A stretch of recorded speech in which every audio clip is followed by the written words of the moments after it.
இனிய வணக்கங்கள், அன்பு நண்பர்களே. மீண்டும் ஒரு புத்தம் புதிய நாள் இறைமையின் வரமாக நமது தளத்தின் முதல் படிநிலையாக நேர்மறை சிந்தனைகளை நம்மிடையே விதைக்க இணைகின்றார் அன்பு தோழர் கற்பகவள்ளி அவர்கள். அவர்களை அன்புடன் வரவேற்போம். நன்றி. அனைவருக்கும் வணக்கம். இப்பிரபஞ்ச வெளியில் நீக்கமற நிறைந்திருக்கும் பரம்பொருளே, உம்மை வணங்குகின்றோம். உந்தன் அளப்பரிய அன்பால் எங்களுக்கு கிடைத்திட்ட பெற்றோர்கள், வழிகாட்டிகள், உற்றார், உறவினர்கள், நண்பர்கள் மற்றும் ஒவ்வொரு உயிருள்ள ஆன்மாக்கள் மற்றும் உயிரற்ற பொருட்களுக்காகவும் மனம் நிறைந்த நன்றி. உந்தன் அபரிமிதமான படைப்பால் இப்பூவுலகு உந்தன் எழில் நிறைந்த இயற்கையாலும் நிறை வளங்களாலும் நீடித்த நலங்களாலும் ஆகச்சிறந்த நேர்மறை எண்ணங்களாலும் இவ்வுன்னத உலகிலும் எங்கள் உயிர் துடிப்புள்ள உள்ளங்களிலும் நீக்கமற நிறைந்துள்ளது. உந்தன் அளப்பரிய அன்பினாலும் அருளினாலும் ஆசீராலும் நாங்கள் ஒவ்வொருவரும் உயர்ந்த உன்னதமான வாழ்வியல் பயணத்தை நிறைவுடனும் நிம்மதியுடனும் அன்றாடம் மேற்கொண்டு வருகின்றோம், ஆகச்சிறந்த வழிகளில். இதனால் நாங்கள் இச்சமூகத்தின் இன்றியமையாதவர்கள் என்பதையும், சீரிய வழியில் பயணிக்கும் அளவிற்கு ஆக்கப்பூர்வமான வழிகளில் எங்களை அன்றாடம் புதுப்பித்து வருகின்றோம், உந்தன் ஒப்பற்ற வழி நடத்துதலுடன். சிறுதுளி பெருவெள்ளமாகும் என்பதைப் போல் நாங்களும் சிறுக சிறுக சாதனை துளிகளை கோர்த்து வருங்கால சரித்திரத்தை ஆக்கப்பூர்வமான முன்னெடுப்புகளால் அலங்கரிக்கும் வரம் தாரும். அனைவருக்கும் நன்றி, அனைத்திற்கும் நன்றி, ஆண்டவனுக்கும் நன்றி. நன்றிங்க அன்பு தோழர். நமது நிகழ்வின் அடுத்த படிநிலையாக நாம் ஒரு நிமிட தியானத்திற்குள் பயணிக்க இருக்கின்றோம். கண்களை மெலிதாக மூடிக்கொள்வோம், கரங்களை கோர்த்துக் கொள்வோம். இப்பிரபஞ்ச பெருவெளியில் உள்ள இறைமைக்கு மனதார நன்றி பகிர கிடைத்த மற்றும் ஒரு அற்புதமான நன்னாள் இது. இப்பொழுது நாம் உச்சரிக்க இருக்கும் ஒவ்வொரு வார்த்தைகளுடன் நன்றி உணர்வினையும் கலந்து இறைமைக்கு சமர்ப்பிப்போம் அன்பின் காணிக்கையாய். இன்றெடுத்து அன்றாடம் அமுதூட்டி அன்பாகவும் கருணையாகவும் மாறிப்போன அன்பு தாய்க்கு மனம் நிறைந்த நன்றி. ஒவ்வொரு நாளையும் ஒவ்வொரு பொழுதையும் தமது உழைப்பாலும் தியாகத்தாலும் குடும்பத்தை நிறைத்து அறிவாகவும் ஆற்றலாகவும் மாறிப்போன அன்பு தந்தைக்கு மனம் நிறைந்த நன்றி. பரிசுத்தமான இயற்கையை பரிசீலித்து சென்ற நம் முன்னோர்கள் ஒவ்வொருவருக்கும் மனம் நிறைந்த நன்றி. கற்பித்தல் என்னும் இனிய அனுபவங்கள் வாயிலாக அன்றாட பொழுதுகளை அர்த்தமுள்ளதாக்கும் ஆசிரிய பெருந்தகைகள் ஒவ்வொருவருக்கும் மனம் நிறைந்த நன்றி. இப்பிரபஞ்ச பூ உலகினுள் பயணித்துக் கொண்டிருக்கும் பயணிக்க இருக்கின்ற ஒவ்வொரு உயிருள்ள ஆன்மாக்களுக்கும் மனம் நிறைந்த நன்றி. உயிரற்ற பொருட்களாய் வாழ்வின் உடன் வழித்துணையாய் வாழ்வின் பாதையை என்றென்றும் நிறைக்கும் உயிரற்ற பொருட்களுக்கும் மனம் நிறைந்த நன்றி. இப்பிரபஞ்ச பூ உலகினை தமது பேரன்பாலும் பேரருளாலும் பேராசிராலும் ஆண்டு அரவணைத்து காத்து வரும் அந்த ஆண்டவனுக்கும் நன்றி. இப்பொழுது நமது சுவாசத்தின் ஓசையில் அது பயணிக்கும் பாதைகளில் நாமும் ஒரு நிமிடம் இணைந்து பயணிப்போம், நம் மூச்சின் சுவாசத்தினை சீர்மைப்படுத்தியவர்களாய்.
இப்பிரபஞ்ச பெருவெளியில் நிக்கமர நிறைந்திருக்கும் முடிவில்லா பரம்பொருளின் அன்போடும் அருளோடும் ஆசிரோடும் எங்கள் வாழ்வியல் சூழல் அன்றாடம் அர்த்தமுள்ள வகையில் சீருடனும் செம்மையுடனும் பண்பட்டு வருகின்றது. இதனால் இச்சமூகத்தின் சீரிய சிறந்த முன்மாதிரிகளாக நாங்கள் திகழ்வதோடு நில்லாமல் பல்வேறு சாதனைகளையும் அதன் வாயிலாக சரித்திரங்களையும் படைக்கும் அற்புத படைப்பாளிகளாக பரிணமிப்போம். இறைமைக்கு நன்றி. இனிய வணக்கங்கள் அன்பு நண்பர்களே. மீண்டும் ஒரு புத்தம் புதிய நன்னாள் இறைமையின் வரமாக நமது தளத்தின் 669வது நாள் நிகழ்விற்கு உங்கள் ஒவ்வொருவரையும் அன்புடன் வரவேற்பதில் பெருமகிழ்வு கொள்கின்றோம். நாங்கள் இந்த நாள் உங்களுக்கு ஆக சிறந்த நன்னாளாக அமைந்திடவும், நீங்கள் அடியெடுத்து வைக்கும் ஒவ்வொரு முயற்சிகளும் உங்களுக்கு ஆக சிறந்த வெற்றிகளை பரிசளிக்கவும் அன்பின் வாழ்த்துக்களை பகிர்ந்து கொள்வதில் பெருமகிழ்வு கொள்கின்றோம். நாங்கள் அன்பிற்கினிய நண்பர்களே, இந்த வாரம் முழுக்க நாம் பணுவல் என்ற ஒரு அற்புதமான தொகுப்பின் கீழ் நமது சிந்தனைகளை செழுமைப்படுத்தி வருகின்றோம். இந்த பணுவல் தொகுப்பில் இன்று நம்மிடையே நற்பண்புகள் என்ற ஒரு அற்புதமான தொகுப்பின் கீழ் தலைப்பின் கீழ் அன்பு சகோதரி கவிஞர் மு.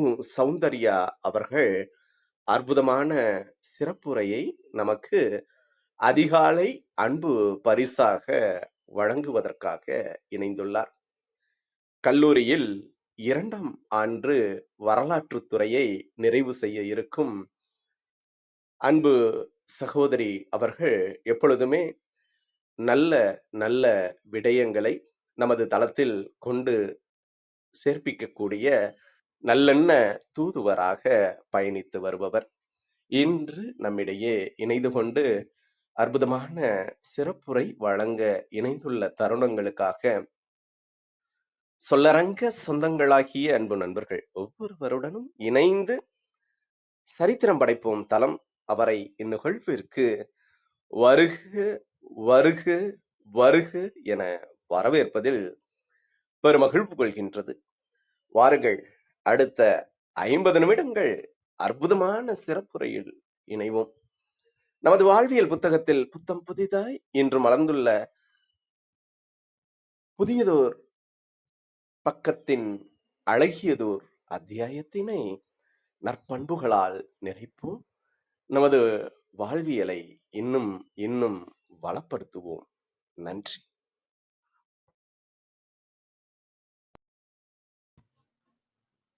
அனைவருக்கும் என் இனிய அன்பான காலை வணக்கங்களை தெரிவித்துக் கொள்கிறேன்.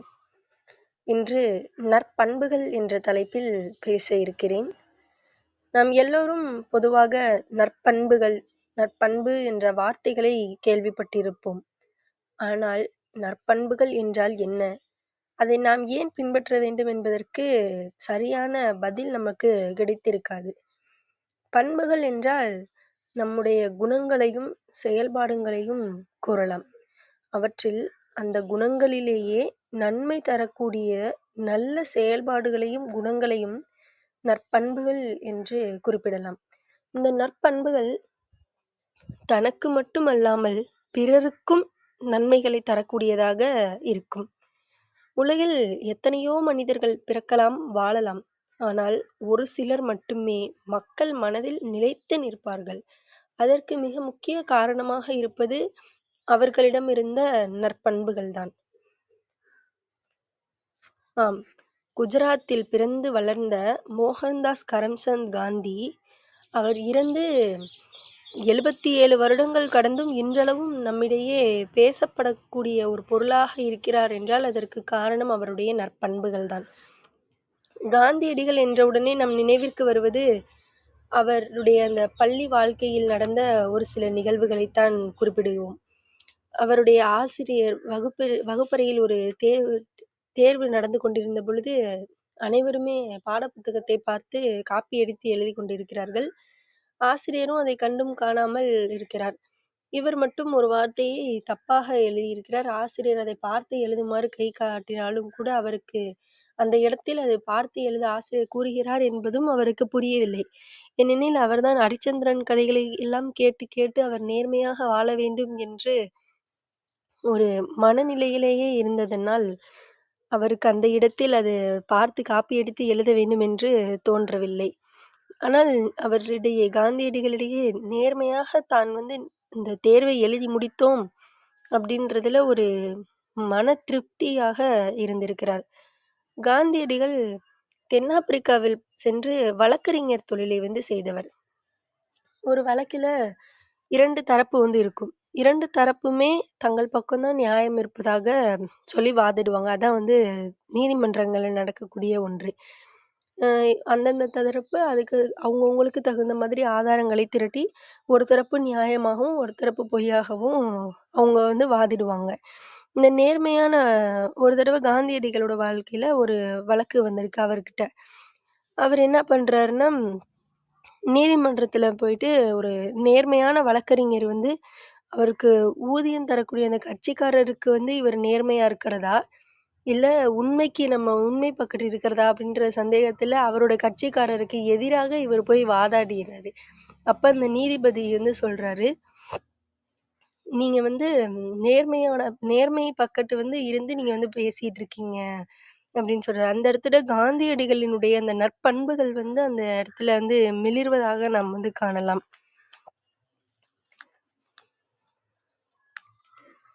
நம்ம எல்லாருமே இன்று பேசிக் கொண்டிருக்கக்கூடிய தலைவர்கள், முன்மாதிரிகளாக யார் யாரையெல்லாம் எடுத்துக்கொள்கிறோமோ, அவர்கள் எல்லோருமே தம்முடைய நற்பண்புகளாலே தான் உயர்ந்திருப்பார்கள். இதற்கு ஒரு சிறிய கதை என்னவென்றால்,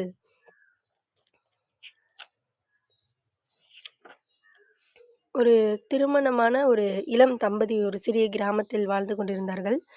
அவர்கள் வந்து அந்த ஊர்ல வளங்கள் எதுவுமே இல்ல. விவசாயம் எதுவுமே வந்து பண்ண முடியாது. வேற வருமானத்துக்கு வேற வழியே இல்ல. அப்ப அந்த இளைஞன் சொல்றாரு, "நான் வந்து வெளியில போய் வேலை செஞ்சு சம்பாதிச்சுட்டு கொண்டு வரேன்." அப்படின்னு சொல்லிட்டு வெளியில கிளம்பி வேலையில போய் சேர்றேன்னு சொல்லி வெளியூருக்கு கிளம்பி வந்துடுறாரு. ஆனா, "நான் வந்து போயிட்டு எத்தன வருஷம் கழிச்சு வருவேன்னு எனக்கு திரும்பவும் தெரியாது. நீ அதுவரைக்கும் பத்திரமா இரு." அப்படின்னு சொல்லிட்டு அவர் கிளம்பி வந்துடுறாரு. அந்த காலத்துல வந்து வாகனங்கள் எதுவுமே வந்து தொலைத்தொடர்பு வசதிகள்லாம் எதுவுமே இல்ல. அதனால இவரு 20 நாட்கள் நடந்து வந்து ஒரு நகரத்த வந்து அடையிறாரு. அந்த நகரத்துல போய் நெறைய வீட்ல போயிட்டு எனக்கு வந்து வேலை வேணும், வேலை வேணும்னு கேட்டுருக்காங்க. நெறைய இடத்துல வந்து வேலை கிடைக்கல. அப்புறம் ஒரு பண்ணையார்ட்ட போய் வேலை கேட்டுருக்காங்க. அந்த பண்ணையார் வந்து, "எனக்கு எப்ப வீட்டுக்கு போகணும்னு தோணுதோ, அப்போதைக்கு நான் வீட்டுக்கு போய்க்கிறேன். அதுவரைக்கும் நான் இங்கேருந்து உங்களுக்கு வந்து வேலை செய்றேன்." அப்படின்னு சொல்லிட்டு அங்க அந்த பண்ணையார்கிட்ட போய் வேலை செய்ய ஆரம்பிக்கிறாரு. அங்கருந்து டெய்லியும் அவருக்கு வந்து தங்கக்கூடிய இடம், சாப்பாடு எல்லாமே வந்து குடுத்துர்றாரு அந்த பண்ணையாரு. 18 வருஷம் அங்கேயே தொடர்ந்து வேலை பார்த்துட்டே இருக்காரு. 18 வருஷம் முடிச்சதுக்கப்புறம், "நான் வந்து ஊருக்கு போணும். என் மனைவிய வந்து பார்க்கணும்னு ஆசைப்படுறேன் பண்ணையாரே" அப்படின்னு சொல்லிட்டு சொல்றாரு. அப்ப சரி, "இத்தன வருஷம் நீ வந்து உழைச்சதுக்கு சம்பளம் வந்து என்கிட்ட பத்திரமா இருக்கு. உனக்கு சம்பளம் வேணுமா? இல்ல நான் சொல்லக்கூடிய ஒரு 3 அறிவுரைகள் சொல்றேன். அந்த அறிவுரைகள் வேணுமா?" அப்படின்னு சொல்லி கேட்கிறாரு. இவரு யோசிக்கிறாரு இந்த இளைஞன் வந்து. யோசிச்சுட்டு, "சரி நான் பண்ணையாரே வந்து நாளைக்கு காலையிலக்கு நீ வந்து எனக்கிட்ட சொல்லு. நீ போய் அது வரைக்கும் யோசி" அப்படின்னு சொல்லி டைம் குடுக்குறாரு அவருக்கு. அந்த இளைஞனும் போயிட்டு நைட் ஃபுல்லா யோசிக்கிறாரு. போய் யோசிச்சதுக்கப்புறம், அ இந்த பணத்த நம்ம வாங்கிட்டு போயி ஏன்னா 20 நாள் நம்ம நடைப்பயணம் மேற்கொண்டு தான் மறுபடியும் நம்ம ஊருக்கு போகணும். அப்படி போகறதுக்குள்ள யாராச்சும் வழிப்பறி கொள்ளையர்கள் வந்தாங்கன்னா, இந்த பணத்த எல்லாம் வந்து பிடுங்கிட்டு போக வாய்ப்பு இருக்கு. ஆனா, அறிவுரைகள் வந்து நம்மளுக்கு எப்பயுமே நம்மள வந்து காப்பாத்தும். அதனால நம்ம வந்து அறிவுரைகளை வாங்கிக்கலாம். பணம் கூட நம்ம அப்புறமா சம்பாதிச்சுக்கலாம். ஆனா, அவருக்குள்ள ஒரு மன வருத்தம் இருந்தது. நம்ம இவ்வளோ தூரம் கஷ்டப்பட்டு வேலை செஞ்சுட்டு பணம் இல்லாம வெறும் கையோட வீட்டுக்கு போறோமே அப்படின்னு.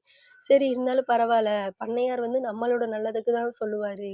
அப்படின்னு சொல்லி பண்ணையார்கிட்ட அடுத்த நாள் போய் எனக்கு வந்து பணம் வேண்டாம். அறிவுரைகளே வேணும். நீங்க அறிவுரைகள் சொல்லுங்க அப்படின்னு சொல்லி கேட்கிறாரு. 3 அறிவுரைகள் வந்து பண்ணையார் சொல்றாரு.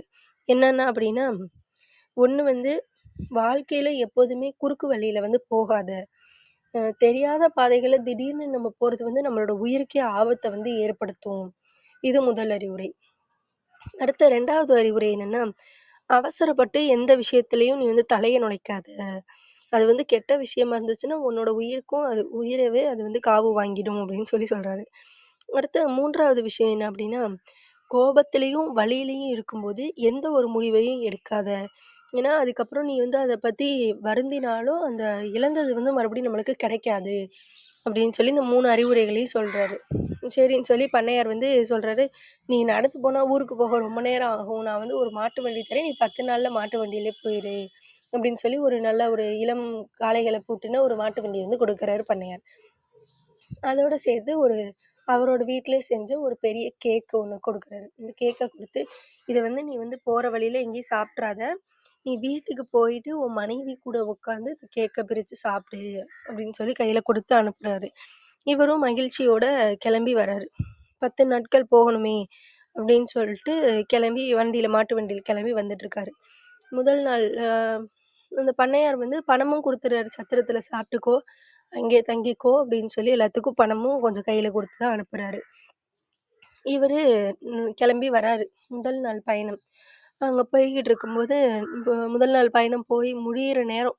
முதல் நாள் முடியிற நேரத்தில ஒரு வழிப்போக்கன வந்து பார்க்குறாரு. பார்த்துட்டு அவரு வந்து கேட்குறாரு, "நானும் இந்த ஊருக்கு தான்ப்பா போணும். நான் உன் கூட வரட்டுமா?" அப்படின்னு சொல்லி கேட்குறாரு. மாட்டு வண்டியில. சரின்னு சொல்லவும், அந்த வழிப்போக்கனும் இந்த மாட்டு வண்டியில வந்து ஏறிக்கிறான். ஏறுனதுக்கப்புறம் விசாரிக்கிறான், "எந்த ஊரு? நீ எப்படி போற?" அப்படின்னு. அப்போதைக்கு இந்த இளைஞன் சொல்றாரு, "நான் வந்து இந்த ஊருக்கு போகணும். பத் அ இந்த ஊருக்கு வந்து போகணும். இந்த வழியா நெடுஞ்சாலை வழியா நான் வந்து போறேன்." அப்படின்னு சொல்றாரு. அதுக்கு அந்த வழிப்போக்கன் சொல்றாரு, "இந்த ஊருக்கு வந்து ஏன்பா நீ இப்படி நெடுஞ்சாலை வழியா போற? அது வந்து 10 நாள் ஆகும்ல. இந்த மலை ஒண்ணு இருக்கு. அந்த மலை பாதையில நீ போன அப்படின்னா, 4 நாள்ல நீ வந்து போயிரலாம்." அப்படின்னு சொல்றாரு. அதுக்கு இவர் வந்துட்டு அப்ப இவருக்கு வந்து முதல் அந்த பாதை வந்து ஞாபகம் வருது.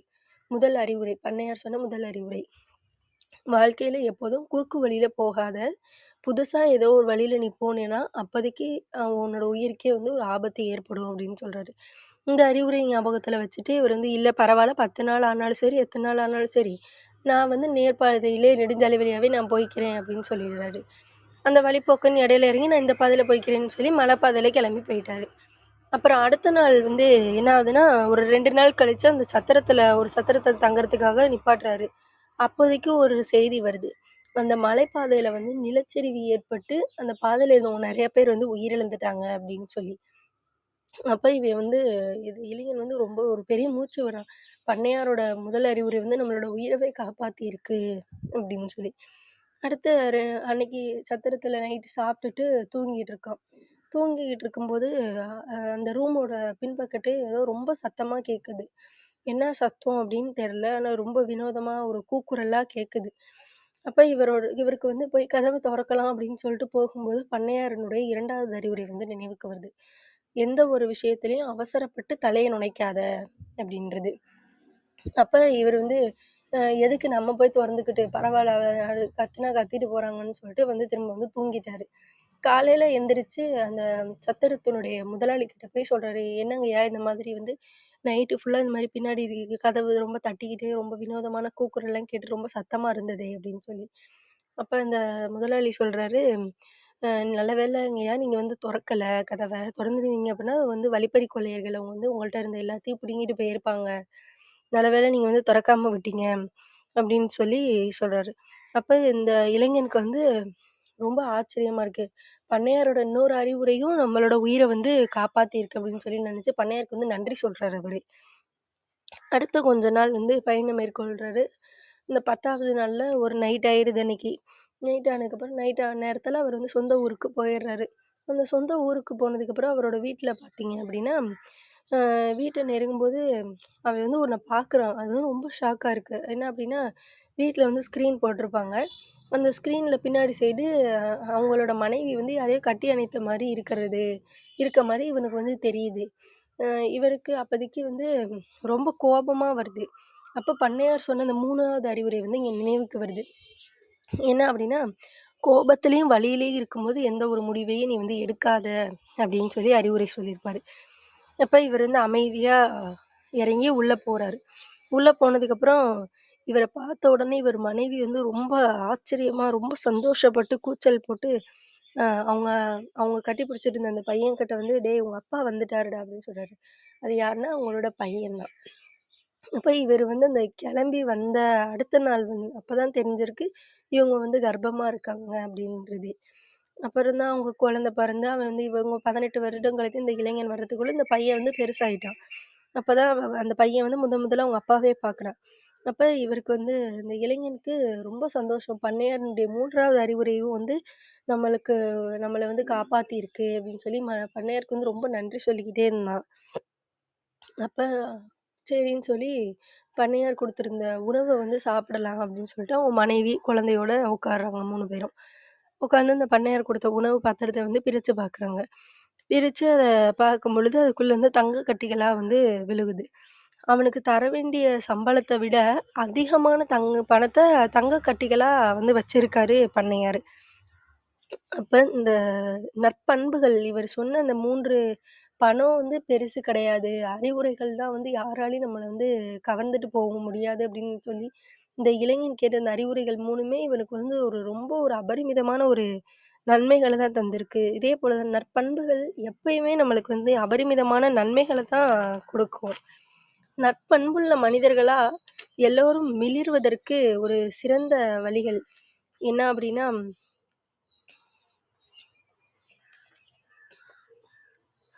நம்ம நம்ம கூட இருக்கக்கூடிய நண்பர்களுக்கும், உறவினர்களுக்கும் அவர்கள் எதிர்பாராத நேரங்கள்ல, அவங்க மனவேதனைகள்ல இருக்கும்போது நம்ம வந்து ஆறுதலா இருக்கணும். எல்லாரும் வந்து வாழ்க்கையில நல்லா இருக்கும்போது மட்டும் தோள் கொடுக்கிறவங்க தான் வந்து நண்பர்கள்னு கிடையாது. வாழ்க்கையில கஷ்டப்படக்கூடிய நேரங்கள்ல, மனவேதனையில இருக்கக்கூடிய நேரங்கள்ல, நமக்கு வந்து தோள் குடுக்கணும். அந்த மாதிரி இருக்கக்கூடியது ஒரு மிகச்சிறந்த ஒரு நற்பண்பு தான்.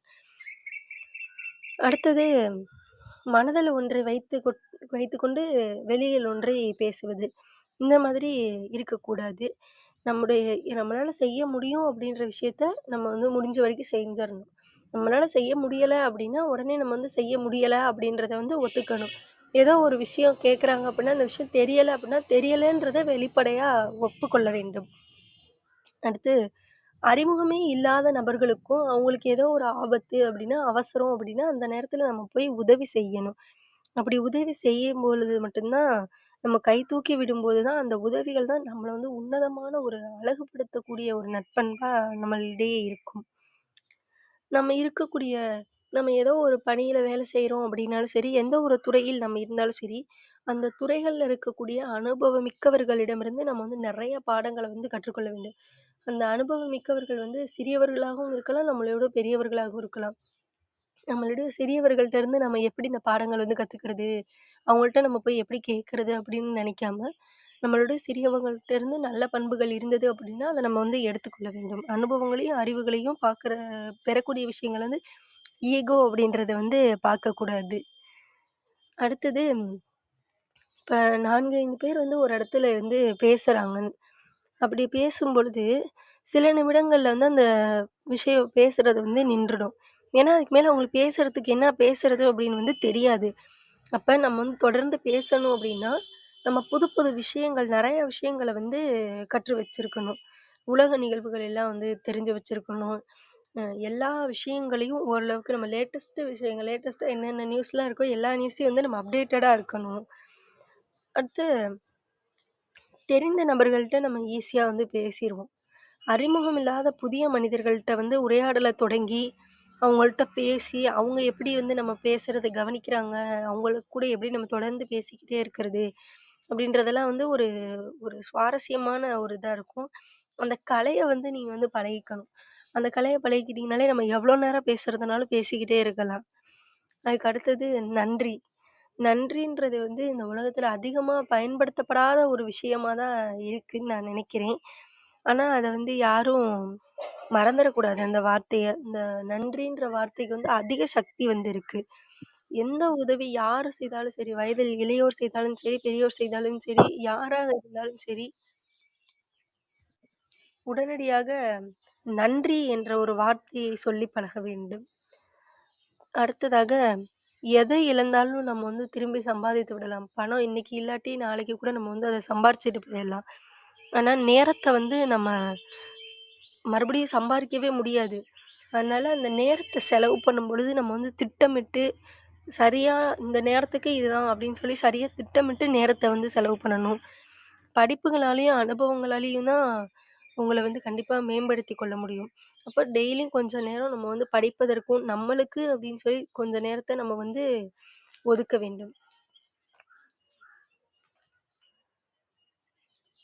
அடுத்தது நம்ம ஒருவருக்கு வந்து என்ன மாதிரியான பண்புகள வந்து கொடுக்குறோமோ, அதே தான் நம்மளுக்கும் வந்து திரும்பவும் கிடைக்கும்.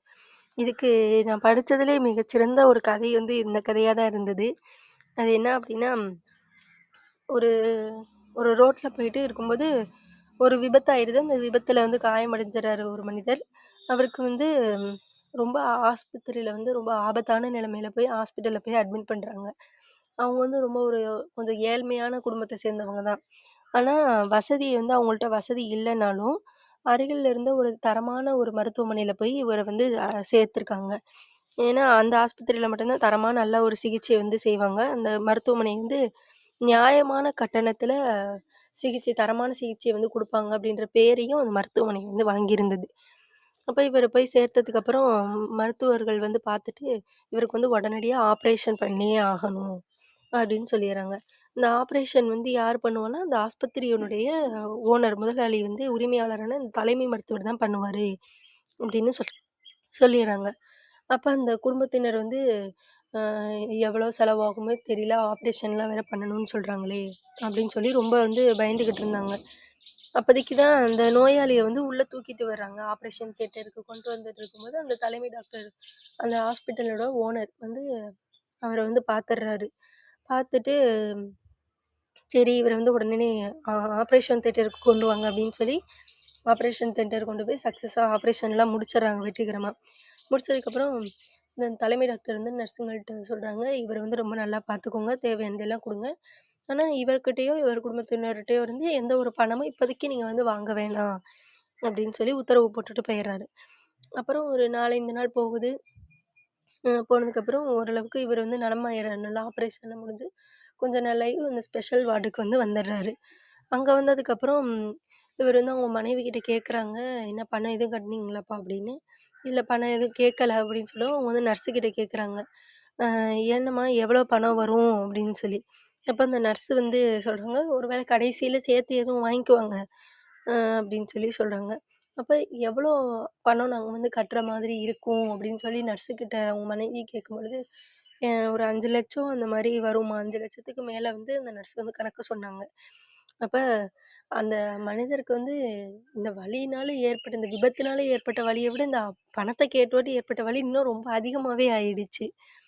அப்புறம் தலைமை டாக்டர் டெய்லியும் வருவாரு. இவரோட உடல்நல விசாரிச்சுட்டு, தேவையான மருந்து, மாத்திரை, சாப்பாடு எல்லாமே வாங்கி குடுத்துட்டு, அவரு கிளம்பி போயிருவாரு. ஆனா பணத்த பத்தி எந்த ஒரு பேச்சுமே வந்து பேசல. இவங்க மனைவியும், அவங்க கணவரும் 2 பேரும் வந்துட்டு, "இவ்ளோ 5,00,000 பணம் வருமே!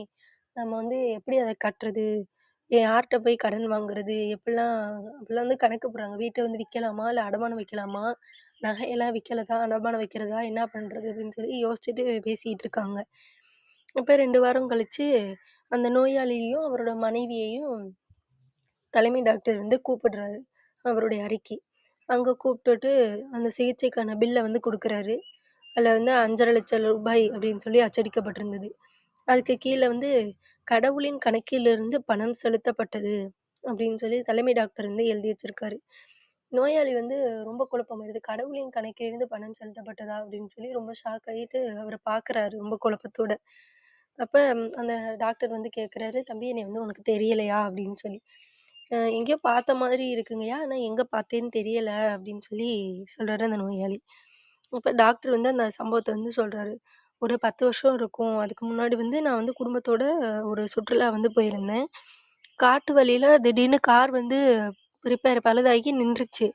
அப்ப ஆள் நடமாட்டமே இல்லாத ரோடு. செல்ஃபோன்லயும் வந்து யாருக்கும் ஃபோன் பண்ணணும்னா சிக்னல் வந்து கிடைக்கல. உதவிக்கு வரவும் அந்த இடத்துல வந்து யாருமே இல்ல. அது வந்து காட்டுப்பாதை அப்படின்றதுனால விலங்குகள் ஆபத்தான விலங்குகள் எல்லாம் இருக்குமேன்னு சொல்லி, குழந்தைங்களும் எல்லாம் வந்து அழுவ ஆரம்பிச்சுட்டாங்க. அப்ப கொஞ்ச நேரத்துல நீங்க வந்து அந்த வழியா பைக்ல வந்தீங்க. நான் கூப்பிடாமலே நீங்க பைக்க பக்கத்துல கொண்டு வந்து நிப்பாட்டி, "என்னங்க சார் ஆச்சு? என்ன?" அப்படின்னு சொல்லி கேட்டீங்க. என்ன பிரச்சனைன்னு கேட்டு, "நானும் கார் மெக்கானிக் தான். நானே சரி பண்ணி தரேன்." அப்படின்னு சொல்லி, அந்த வண்டியோட அந்த ஹெட்லைட் வெளிச்சத்திலே வச்சு நீங்க கார ஃபுல்லா சரி பண்ணி கொஞ்ச நேரத்திலேயே குடுத்துட்டீங்க. எங்க பிள்ளைங்களுக்கும் வந்து ரொம்ப ஆறுதலா சொன்னீங்க. ஆறுதல் சொல்லி, இத வந்து சரி பண்ணி குடுத்துட்டீங்க. கார் மறுபடியும் இயங்குச்சு. நாங்க அன்னைக்கு வந்து ரொம்ப சந்தோஷமா வீட்டுக்கு வந்து சேர்ந்துட்டோம். அப்போதைக்கு நான் வந்து நெனச்சேன் என்னன்னா, அந்த காட்டுல வந்து கடவுள் தான் உங்களை அனுப்பியிருக்கிறதா நான் வந்து நெனச்சேன். அந்த நேரத்துல நீங்க எவ்வளோ பணம் கேட்டிருந்தாலும் நான் கண்டிப்பா குடுத்துருப்பேன். ஆனா நீங்க என்ன சொன்னீங்க அப்டின்னா, "பிரச்சனையில இருக்கவங்களுக்கு உதவி செய்யும்போது நான் வந்து பணம் வாங்குறது கிடையாது." அப்டின்னு சொன்னீங்க. "அப்ப இந்த வேலைய வந்து கடவுள் என்னோட கணக்குல வச்சிருப்பாரு." அப்டின்னு சொல்லி சொன்னீங்க. அன்று நாங்க வந்து ரொம்ப மகிழ்ச்சியாவும், நிம்மதியாகவும் நாங்க வந்து வீடு வந்து சேர்ந்தோம். அப்போ தான் எனக்கு வந்து தோணுச்சு என்ன அப்டின்னா, சாதாரண நிலையில இருக்கக்கூடிய ஒருவரே இப்படியெல்லாம் கொள்கை வைத்திருக்க முடியும் அப்டின்னா, நாம தான் இவ்ளோ தூரம் பணம் சம்பாரிக்கிறோம்ல. அப்புறம் ஏன் நாமளும் இத வந்து பின்பற்றக்கூடாது? அப்டின்னு சொல்லி எனக்கு ஒரு நினைவு ஒண்ணு தோன்றியதுனால, அ ஏற்கனவே வேல பார்த்துட்டு இருந்த ஒரு மருத்துவமனையிலிருந்து நின்றுவிட்டு, புதிசா இந்த மருத்துவமனை வந்து நான் வந்து தொடங்குனேன். அ ஏழைகள் குடுக்குறவங்க குடுத்தாங்கன்னா வாங்கிக்குவேன். குடுக்கலையா, சரி பரவாயில்லன்னு சொல்லி விட்டுருவேன். அப்ப நியாயமான கட்டணத்த தாண்டி எதையும் வந்து நான் வந்து வாங்குறது கிடையாது. வசதி இருக்கிறவங்க வந்து கேட்காமலே பரவால்ல இவ்வளோ உயிர காப்பாத்தியிருக்காங்களேன்னு சொல்லி நெறைய பணம் வந்து குடுப்பாங்க. வசதி இல்லாதவங்கள்ட்ட வந்து எதையும் கேட்கறதில்ல. ஆனா, இப்ப எனக்குன்னு எந்த ஒரு குறையும் இல்லாம நான் வந்து ரொம்ப முன்னாடி இருந்தத விட இப்ப வந்து ரொம்ப நல்லாவே இருக்கேன். இதுக்கெல்லாம் காரணம் வந்து நீங்க தான் அப்படின்னு சொல்லி அந்த மருத்துவர் வந்து சொல்றாரு. உங்கள வந்து தேடி கண்டுபிடிச்சு உங்களுக்கு வந்து நன்றி சொல்லணும்ல நெனச்சேன். ஆனா, உங்கள வந்து கண்டுபிடிக்க முடியல. இப்படி ஒரு சூழல்ல கடவுள் வந்து எனக்கு மறுபடியும் உங்களுக்கு நன்றி கடன் செய்யறதுக்கு வந்து ஒரு வாய்ப்ப ஏற்படுத்தி குடுத்துருக்காரு. அப்படின்னு சொல்லி சொல்றாரு இந்த மருத்துவர். அப்ப இவரு வந்து சொல்றாரு, "நான் வந்து உங்கள்ட்ட வந்து இப்ப நீங்க சொன்னது என்ன அப்படி சொன்னீங்கன்னா, இந்த வேலைய வந்து கடவுள் என்னோட கணக்குல வச்சிருப்பாருன்னு சொன்னீங்க இல்லையா? அதேதான் இப்ப கடவுளோட கணக்குல இருந்து நான் வந்து உங்களுடைய இத வந்து சரி செய்துட்டேன். அதனால உங்கள்ட்ட இருந்து நான் வந்து பணம் வாங்க முடியாது." அப்படின்னு சொல்லி சொல்லிர்றாரு. அப்ப இந்த நோயாளிக்கு வந்து ரொம்ப வந்து சந்தோஷமாவும் இருக்கு. அந்த கடவுளோட ஃபோட்டோவ பார்த்து நன்றி சொல்றாரு அவரு வந்து கடவுளுக்கு வந்து. அப்பதான் அந்த டாக்டர் வந்து அவருடைய மனைவி, குழந்தைகள் எல்லாரும் அங்க வராங்க. வந்து இவருக்கு வந்து நன்றி சொல்லி அவரோட உடல்நலம் வந்து சரியாகறதுக்கு வந்து வாழ்த்துக்களும் வந்து தெரிவிக்கிறாங்க. அப்ப நாம செய்யக்கூடிய அந்த நற்செயல்கள் தான் நம்மளுக்கு அப்படியே வந்து திரும்பி கிடைக்கும் அப்படின்றது இந்த கதை மூலமா வந்து தெரிஞ்சுக்கலாம். அடுத்து அ உங்கள வந்து சிறப்பான ஒரு நல்ல பண்புடையவர்களாக மாறணும் அப்படின்னா, ஒரு ஒரு 8 பாயிண்ட் இருக்கு. அந்த 8 பண்புகள வந்து நம்ம கண்டிப்பா வந்து பின்பற்றணும் அப்படின்னா, நம்ம சிறந்த ஒரு நற்பண்புள்ள மனிதர்களாக நம்ம வந்து மாற முடியும். இப்ப ஒரு ஆடையே நம்ம அணியிறோம் அப்படின்னா, பல வண்ண நூல்கள் எல்லாத்தையும் கோர்த்து உருவாக்கப்பட்டது தான் வந்து அழகிய ஆடையா இருக்கும். அந்த அழகிய ஆடைய வந்து வண்ணங்கள் தான் வந்து சிறப்பா மாற்றுவது போல, அ பண்புள்ள மனிதர்களை தான் பண்புகள் தான் வந்து மனிதர்கள சிறந்தவர்களாக மாற்றும். இப்ப நம்ம ஒருத்தர வந்து நம்ம சொல்றோம், ஒருத்தர நெனைக்கிறோம் அப்டின்னா, இவங்க வந்து இப்படிப்பட்ட கேரக்டர் அப்படின்றது நம்ம மனசு அப்படியே தோன்றும். அவங்க பேர கேள்விப்பட்ட உடனே, இவங்க வந்து நல்லவங்க, இவங்க இப்படிப்பட்ட கேரக்டர் அப்படின்றது எல்லாமே நம்மளோட மனசுல தோன்றும் இல்லையா? இது எல்லாமே வந்து நம்மளுடைய பரம்பரை சார்ந்த நம்ம குடும்பத்திலிருந்து வரக்கூடிய நற்பண்புகளா வந்து இருக்கும். அவங்க நம்ம குடும்பத்துல வந்து எப்படி இருந்திருக்காங்க? அவங்க வந்து சொன்ன சொல் தவறாம இருந்தாங்கன்னா, அதே பண்புகள் நம்மள்ட்டயும் கொஞ்சம் வந்து இருக்கும். அப்படிப்பட்ட எண்ணங்கள் எல்லாமே வந்து நம்மளுடைய குடும்பங்கள்ல இருந்து வரக்கூடிய நற்பண்புகளா வந்து இருக்கும்.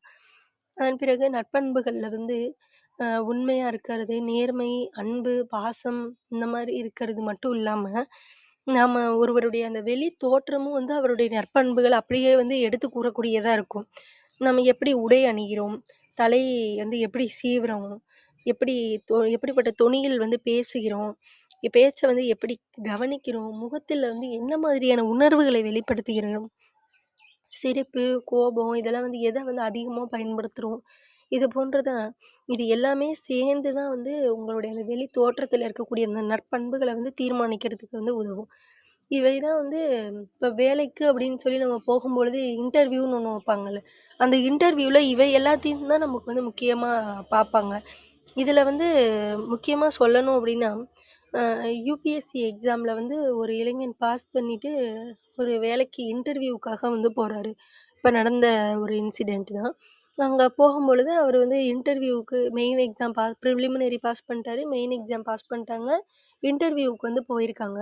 இன்டர்வியூக்கு போகும்பொழுது அவங்க வந்து எப்பயுமே வந்து முடி வெட்ட மாட்டாங்க. அ தாடி அதெல்லாம் வந்து ஷேவ் பண்ணவே மாட்டாங்க.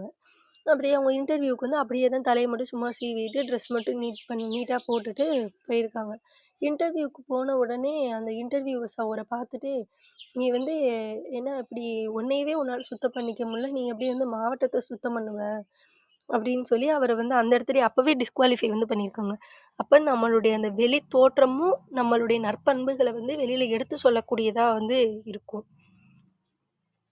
அடுத்தது வாழ்க்கையில நம்ம வந்து ஒவ்வொரு நிகழ்வுகள்ல இருந்தும் ஒரு ஒரு மாதிரியான அனுபவங்கள வந்து கற்றுக்கொண்டே தான் இருப்போம். அப்படி கத்துக்கொள்ளக்கூடிய அந்த அனுபவங்கள எப்படி நம்ம வந்து பயன்படுத்துறோம்? அந்த அனுபவங்கள் வந்து நம்மள எப்படி பக்குவப்படுத்தி, ஒரு அமைதியானவரா, ஒரு அடுத்த நிலைக்கு நம்மள எப்படி கொண்டு போகுது அப்படின்றத வந்து நம்மளுடைய நற்பண்புகள் தான் வந்து உயர் எடுத்து கூறும். அடுத்தது வாழ்க்கையில் நிகழக்கூடிய ஒவ்வொரு சம்பவங்களும் நம்மளுக்கு எப்படி பார்க்கிறோம், அத வந்து எப்படி நம்மளுக்கு வந்து எடுத்துக்கிறோம். பாசிட்டிவா எல்லா விஷயங்களையும் வந்து எடுத்துக்கணும். நம்மளுக்கு இன்னைக்கு ஒரு விஷயம் கிடைக்கல அப்படின்னா, அத நினைச்சு ஃபீல் பண்ணிக்கிட்டே இருக்காம, இத விட இன்னும் ஒரு கொஞ்சம் பெரிய விஷயமா நம்மளுக்கு வந்து கடவுள் ஒண்ணு வச்சிருக்காரு. அப்படின்ற ஒரு நேர்மறையான ஒரு விஷயத்த வந்து நம்ம எடுத்துக்கணும். அப்ப நம்ம சுத்தி இருக்கக்கூடிய எதையெல்லாம் செய்யலாம், எதையெல்லாம் செய்யக்கூடாது அப்படின்றத வந்து நம்ம சுத்தி இருக்கக்கூடிய ஒரு நிகழ்வுகள் நடக்குது அப்படின்னா, அந்த நிகழ்வுகள் வந்து நம்மளுக்கு வந்து எது நல்லது நடக்கும், நமக்கு எது தேவையானது, எது நல்லது அப்படின்றத தேர்ந்தெடுத்து அத வந்து செய்யணும். அப்பதான் நம்ம வந்து சிறந்தவர்களாக மாற முடியும். அடுத்தது எந்த ஒரு செயலையும் எப்படிப்பட்ட மனநிலையில நம்ம வந்து செய்கிறோம் அப்படின்றது நம்மளுடைய நற்பண்புகள வந்து தீர்மானிக்கக்கூடியதா இருக்கும். அடுத்தது ஒருவருடைய இந்த பழக்கங்களும், இலக்குகளும் தான் வந்து சிறந்த பண்புகளை கொண்டவரா மாற்றும். நம்ம வந்து உயர்ந்த இலக்கா வைக்கணும். அப்துல் கலாம் ஐயா சொன்ன மாதிரி எந்த ஒரு இலக்கையும் சின்னதா வைக்கக்கூடாது. ஒரு ஏரோப்ளேன்ல பறக்கிற மாரி நம்ம வந்து இலக்குகள் ஏரோப்ளேன்ல பறக்கணும்னு சொல்லி இலக்குகள் வச்சா தான் நம்ம அட்லீஸ்ட் இந்த மெட்ரோ ட்ரெயின்லயாச்சும் நம்ம வந்து போக முடியும். அப்ப இலக்குகள்ல வந்து ரொம்ப வந்து உயர்வான ஒரு இலக்குகளா வந்து வைக்க வேணும். அந்த இலக்குகள் வந்து தனித்துவமானதாகவும், ஒரு உயர்ந்த நோக்கங்களை கொண்டதாகவும் அந்த இலக்குகள் வந்து இருக்கணும். நம்ம இலக்குகளையும், அந்த தனித்துவமான பழக்கங்களையும் கொண்டிருப்பவர்கள் தான் நம்ம எப்பயுமே வந்து ரோல் மாடலா வந்து நம்ம வந்து தேர்ந்தெடுத்துக்குவோம். அப்பதான் அவங்க வந்து மதிக்கப்படுவாங்க. அந்த மாதிரி நாமளும் வந்து கண்டிப்பா இருக்கணும். அப்படின்ற விஷயத்த தெரிஞ்சுக்கணும்.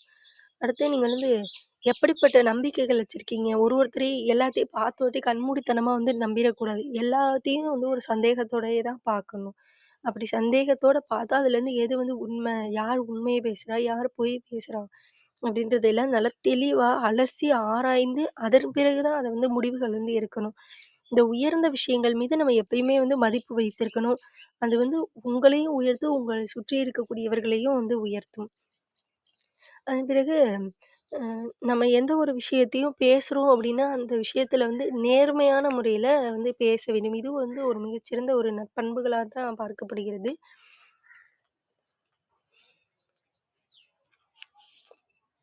அடுத்தது நற்பண்புகள் வந்து எப்பொழுதுமே நல்ல பலன்களை தான் தரும். இதுக்கு ஒரு 135 வருடங்களுக்கு முந்தைய ஒரு அமெரிக்கால இருந்த ஒரு சிறிய நகரம். அந்த நகரத்துல அன்னைக்கு இரவு ஆயிடுது. ரொம்ப இடியும், மின்னலுமா வானம் மிரட்டி மழை வந்து பெய்து கொண்டிருக்கிறது. அப்போதைக்கு பார்த்தீங்கன்னா, ஒரு வயசான ஒரு வயதான அந்த தம்பதியர் 2 பேர் வந்து வராங்க. ஒரு தாத்தா, பாட்டி 2 பேர் வந்து வராங்க. ஒரு ஹோட்டல் இருக்கு. அந்த ஹோட்டலுக்கு வந்து வராங்க. அவங்க வந்து அந்த கோச் வண்டி வந்து வரும்போதே அந்த வண்டியில வரும்போதே நனைஞ்சுக்கிட்டே வந்துட்டாங்க. பாதி ஃபுல் நனைஞ்சுட்டாங்க. நனைஞ்சுட்டு அந்த ஹோட்டலுக்குள்ள வந்து போறாங்க. வண்டிய வெளியில நிப்பாட்டிட்டு ஹோட்டலுக்குள்ள போறாங்க. அந்த ஹோட்டலுக்குள்ள போயிட்டு மேனேஜர் இருக்காரு. மேனேஜர்ட்ட போய், "எங்களுக்கு தங்குறதுக்கு ஒரு ரூம் வேணும். ரூம் குடுக்குறீங்களா?" அப்படின்னு சொல்லி கேட்குறாங்க. அப்ப இவங்க வந்து பார்த்தோனே இந்த ஹோட்டல் மேனேஜர் இவர் வந்து வசதியானவங்க போல இருக்கு அப்படின்னு சொல்லி நினைக்கிறாரு. நினைச்சுட்டு, "மன்னிச்சுக்கோங்கய்யா, இங்க வந்து எல்லா அறைகள்லயும் விருந்தினர்கள் வந்து இருக்காங்க" அப்படின்னு சொல்லிர்றாரு. அப்ப இவங்க இந்த வயதான தம்பதியர் 2 பேரும் வந்து ரொம்ப ஒரு த ஏமாற்றத்தோட திரும்பி போலாம் அப்படின்னு சொல்லிட்டு திரும்பி வராங்க. அப்போதைக்கு மேனேஜர் வந்து சொல்றாரு, ஐயா நான் வந்து உங்கள வந்து திருப்பி அனுப்புறதுக்கு எனக்கு ரொம்ப சங்கடமா இருக்கு. எனக்குன்னு இங்க ஒரு ரூம் குடுத்துருக்காங்க. அந்த ரூம்ல நீங்க வந்து தங்கிக்கோங்க. நான் உங்களுக்கு சுத்தம் பண்ணி தந்துர்றேன்." அப்படின்னு சொல்லி சொல்றாரு. ஏன்னா, இங்க வந்து ஒரு மாநாடு நடக்குது பக்கத்துல. அதனால எல்லா ஹோட்டல்லயும் எல்லா ரூமும் வந்து ஃபில் ஆயிருக்கும். இப்ப நீங்க மறுபடியும் இந்த மழையில வந்து வெளியில போயிட்டு அலைஞ்சுட்டு இருக்க முடியாது உங்கனால. அதனால நீங்க இங்கேயே தங்கிக்கோங்க. நான் அந்த ரூம் உங்களுக்கு ரெடி பண்ணி தரேன் அப்படின்னு சொல்லி சொல்றாரு. அப்ப அந்த தம்பதியர் வந்து கொஞ்சம் தயங்குறாங்க. அதுக்கப்புறம் சரி பரவாயில்லன்னு சொல்லி மறுபடியும் பேசி அதே ரூம்லயே அவரோட ரூம கிளீன் பண்ணி தராரு ரூம் மேனேஜர், அந்த ஹோட்டல் மேனேஜர். அவரும் வந்து அந்த தம்பதியர் 2 பேரும் அங்க போய் தங்குறாங்க. அப்படி தங்க போகும்பொழுது, இந்த ஹோட்டல் மேனேஜர் வந்து அங்க இருக்கக்கூடிய வேலையாட்கள் எல்லாத்தையும் ரொம்ப அன்பா, கனிவா வந்து வேலை வாங்குறாங்க. இதையெல்லாம் பார்க்குறாரு இந்த முதியவர். அவர் பார்த்துட்டு அடுத்த நாள் கிளம்பும்போது காலைல அவர கூப்பிட்டு விசாரிக்கிறாரு. நீங்க வந்து இந்த நாட்டிலே ஒரு சிறந்த ஹோட்டல்ல நீங்க வந்து வேலை பார்க்கணும். நான் வந்து ஒரு நாள் அப்படி ஒரு ஹோட்டல கட்டுவேன். நீங்க அப்போதைக்கு அந்த ஹோட்டலோட மேனேஜரா வந்து நீங்க வந்து வேலை பாருங்க." அப்படின்னு சொல்லி அந்த முதியவர் சொல்லிர்றாரு. அந்த மேனேஜரும் சரி, சரிங்கய்யா கண்டிப்பான்னு சொல்லிட்டு, ஒரு அந்த புன்சிரிப்போட அவர் வந்து வழி அனுப்பி வைக்கிறாங்க. இந்த சம்பவத்த சில நாட்கள்ல ஹோட்டல் மேனேஜர் வந்து மறந்துர்றாரு. ஆனா 2 வருஷம் கழிச்சு ஹோட்டல் மேனேஜருக்கு ஒரு கடிதம் வந்து வருது. அந்த முதியவர் தான் அந்த கடிதத்த வந்து அனுப்பியிருக்காரு. கடிதத்தோட நியூயார்க்கு செல்வதற்கான அந்த டிக்கெட்டும் வந்து இணைக்கப்பட்டிருந்தது. உடனே புறப்பட்டு வருமாறு அந்த கடிதத்துல வந்து முதியவர் வந்து எழுதி வச்சிருந்திருக்காரு. அந்த மேனேஜர் வந்து நியூயார்க் போறாரு. போனோட்டி அந்த முதியவரோட பணியாளர்கள் எல்லாம் அவர வந்து அ ஏர்போர்ட்லயே வந்து வரவேற்று, அ சாரி ரயில் நிலையத்திலேயே அவர் வந்து வரவேற்று கொண்டு போறாங்க. அந்த ஹோட்டலுக்கு வந்து கூட்டிட்டு போறாங்க. ஹோட்டல் பார்த்தீங்கன்னா, 12 மாடி உயரத்தில நல்லா ஒரு சிவப்பு நிற கற்களால ஒரு அரண்மனை மாதிரி அந்த ஹோட்டல வந்து கட்டி வச்சிருக்காங்க. அப்போதைக்கு அந்த ஹோட்டல் தான் வந்து உலகத்திலே ஒரு மிகப்பெரிய ஒரு ஹோட்டலா வந்து இருந்தது. அந்த உங்கள வந்து மேனேஜரா போடணுன்றதுக்காகவே நான் இந்த ஹோட்டல கட்டுனேன். அப்படின்னு சொல்லி அந்த முதியவர் வந்து சொல்றாரு. மேனேஜர் வந்து அன்னைக்கு இந்த ஒரு பலனை எதிர்பார்த்து அந்த இரவுல வந்து அப்படி வந்து நடந்துக்கல. ஆனா, அவருக்கு வந்து இவ்ளோ பெரிய உயர்வு வந்து கிடைச்சிருக்கு அப்படின்னா, நற்பண்புகள் இப்படிதான். நம்மளுடைய பலன் இப்படிதான் ஒரு எதிர்பார்க்காத ஒரு பலன்கள வந்து தரக்கூடியதா இருக்கும். எவ்வளோதான் நம்ம வந்து வாழ்க்கையில பிஸியா இருந்தாலும், வாழ்வுல வந்து எவ்வளோ பிரச்சனைகள் இருந்தாலும், எப்படிப்பட்ட இடத்துல இருந்தாலும், நல்ல குணங்களை வெளிப்படுத்துறது தான் நம்மளுடைய இயல்பா வந்து வைத்துக்கொள்ள வேண்டும். நம் குழந்தைகளுக்கு சிறந்த முன்மாதிரியாக இருந்து, நற்பண்புகள் நிறைந்தவர்களாக அவர்களை வளர்த்து, நல்ல தலைமுறைகளை உருவாக்கிட வேண்டும் என்ற அன்பு வேண்டுகோளை முன்வைத்து இவ்வுரையை நிறைவு செய்கிறேன். அடுத்து அ எங்க பிப்ரவரி 7, 8, 9 ஆகிய நாட்கள்ல வந்து நம்மளுடைய இந்த பாரதிதாசன் திருச்சியில இருக்கக்கூடிய பாரதிதாசன் பல்கலைக்கழகத்துல தமிழ்நாடு அளவில வந்து 3 நாள் பயிற்சி பட்டறை ஒண்ணு வந்து நடந்தது. அந்த பயிற்சி பட்டறையில எங்களுடைய கல்லூரியின் சார்பா நான் வந்து பங்கேற்றிருந்தேன். அங்க வந்து 2வது 3 நாள் பயிற்சி பட்டறையில 2வது நாள் வந்து நம்ம தமிழ்நாடு ஃபேக்ட் செக் யூனிட் அப்படின்னு சொல்லக்கூடிய அ உண்மை கண்டறியும் அலகு அப்படின்னு சொல்லி ஒரு நாள் வந்து அந்த யூனிட்ல இருந்து வந்திருந்தவங்க ஒரு நாள் வந்து ஃபுல்லா வந்து பயிற்சி குடுத்தாங்க. அங்க நான் வந்து நெறைய விஷயங்கள் வந்து கத்துக்கிட்டேன். அதிலிருந்து சில விஷயங்கள் வந்து இன்னைக்கு உங்களுடைய பகிரப் போகிறேன். இந்த இதுல மேல வந்து ஒரு இணைப்பு இருக்கு. அந்த இணைப்புல ஒரு பிடிஎஃப் மாரி ஒரு வச்சிருக்கோம். அத வந்து நீங்க வந்து ஓப்பன் பண்ணி பார்த்துக்கோங்க.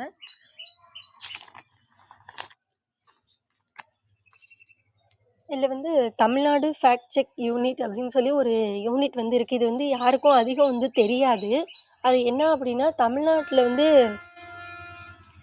இருக்கக்கூடிய இந்த சமூக வலைதளங்கள்ல இப்ப நம்ம அதிக அளவுல வந்து பயன்படுத்திக்கிட்டு இருக்கோம் இல்லைங்களா?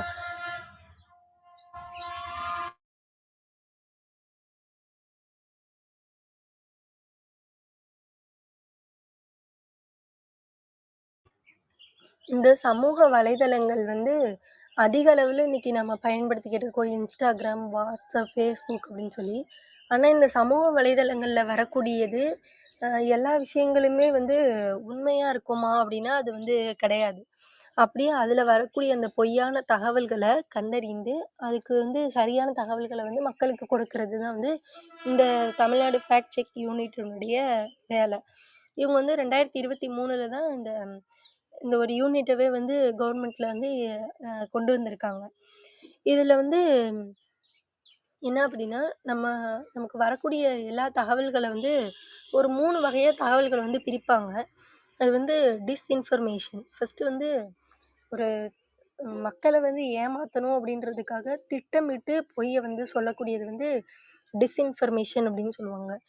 அடுத்து வந்து மிஸ்இன்ஃபர்மேஷன் அப்படின்னா, தவறான தகவல்கள் தான். ஆனா அத வந்து உண்மைன்னு நம்பி அத வந்து பரப்புவாங்க. ஏன்னா இது வந்து நம்ம வந்து பண்ணக்கூடியது.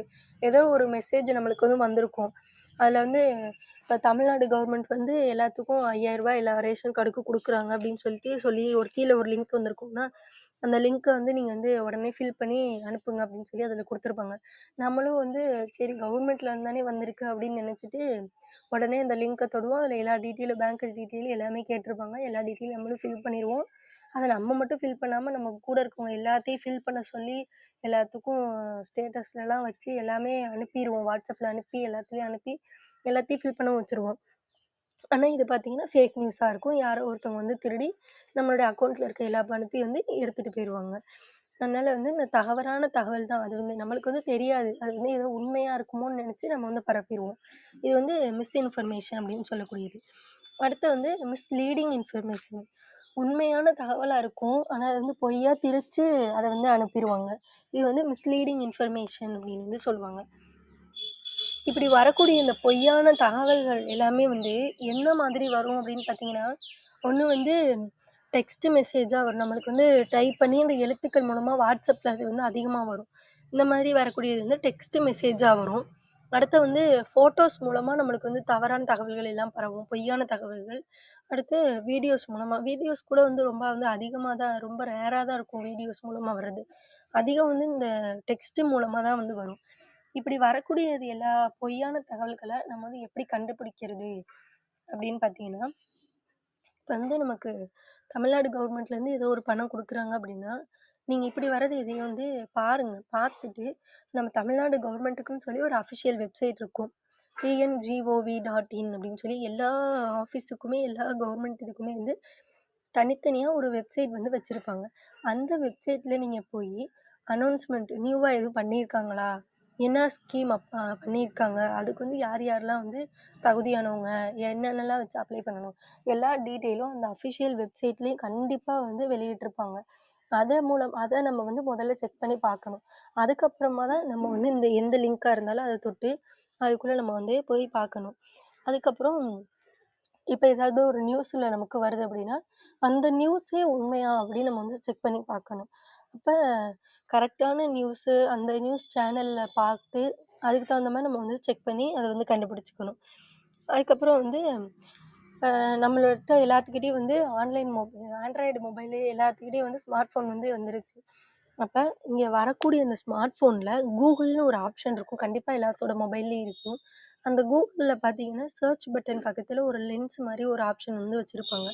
அந்த லென்ஸ்ல போயிட்டு, உங்களுக்கு WhatsAppல வரக்கூடிய அந்த ஃபோட்டோவ நீங்க வந்து அப்லோட் பண்ணீங்க. அந்த ஃபோட்டோவ வந்து நீங்க அதுல குடுத்தீங்க. அத சர்ச் பண்ண குடுத்தீங்க அப்டின்னா, அந்த ஃபோட்டோ இதுக்கு முன்னாடி யார் யாரெல்லாம் அனுப்பியிருக்கா? எங்கெங்கலாம் போயிருக்கு? அத ஃபர்ஸ்ட்டு யார் அப்லோட் பண்ணா? எதுல அப்லோட் பண்றாங்கன்ற எல்லா டீட்டெயிலும் வந்துரும். இப்ப ரீசென்ட்டா பரவுன ஒரு விஷயம் என்ன அப்டின்னா, நம்ம தமிழகத்தினுடைய முதலமைச்சர் வந்து கன்னியாகுமரியில கண்ணாடி இலை பாலம் வந்து திறந்து வைத்தாங்க திருவள்ளுவர் சிலைக்கு. அ அந்த ம், கண்ணாடி இலை பாலத்துக்கு போகக்கூடிய ரோடு வந்து ரொம்ப டேமேஜா இருக்கு. அ தண்ணியெல்லாம் நிக்கிது, குண்டும் குழியுமா இருக்கு அப்படின்னு சொல்லி ஒரு ஃபோட்டோ வந்து வைரலா போய்க்கிட்டு இருந்தது.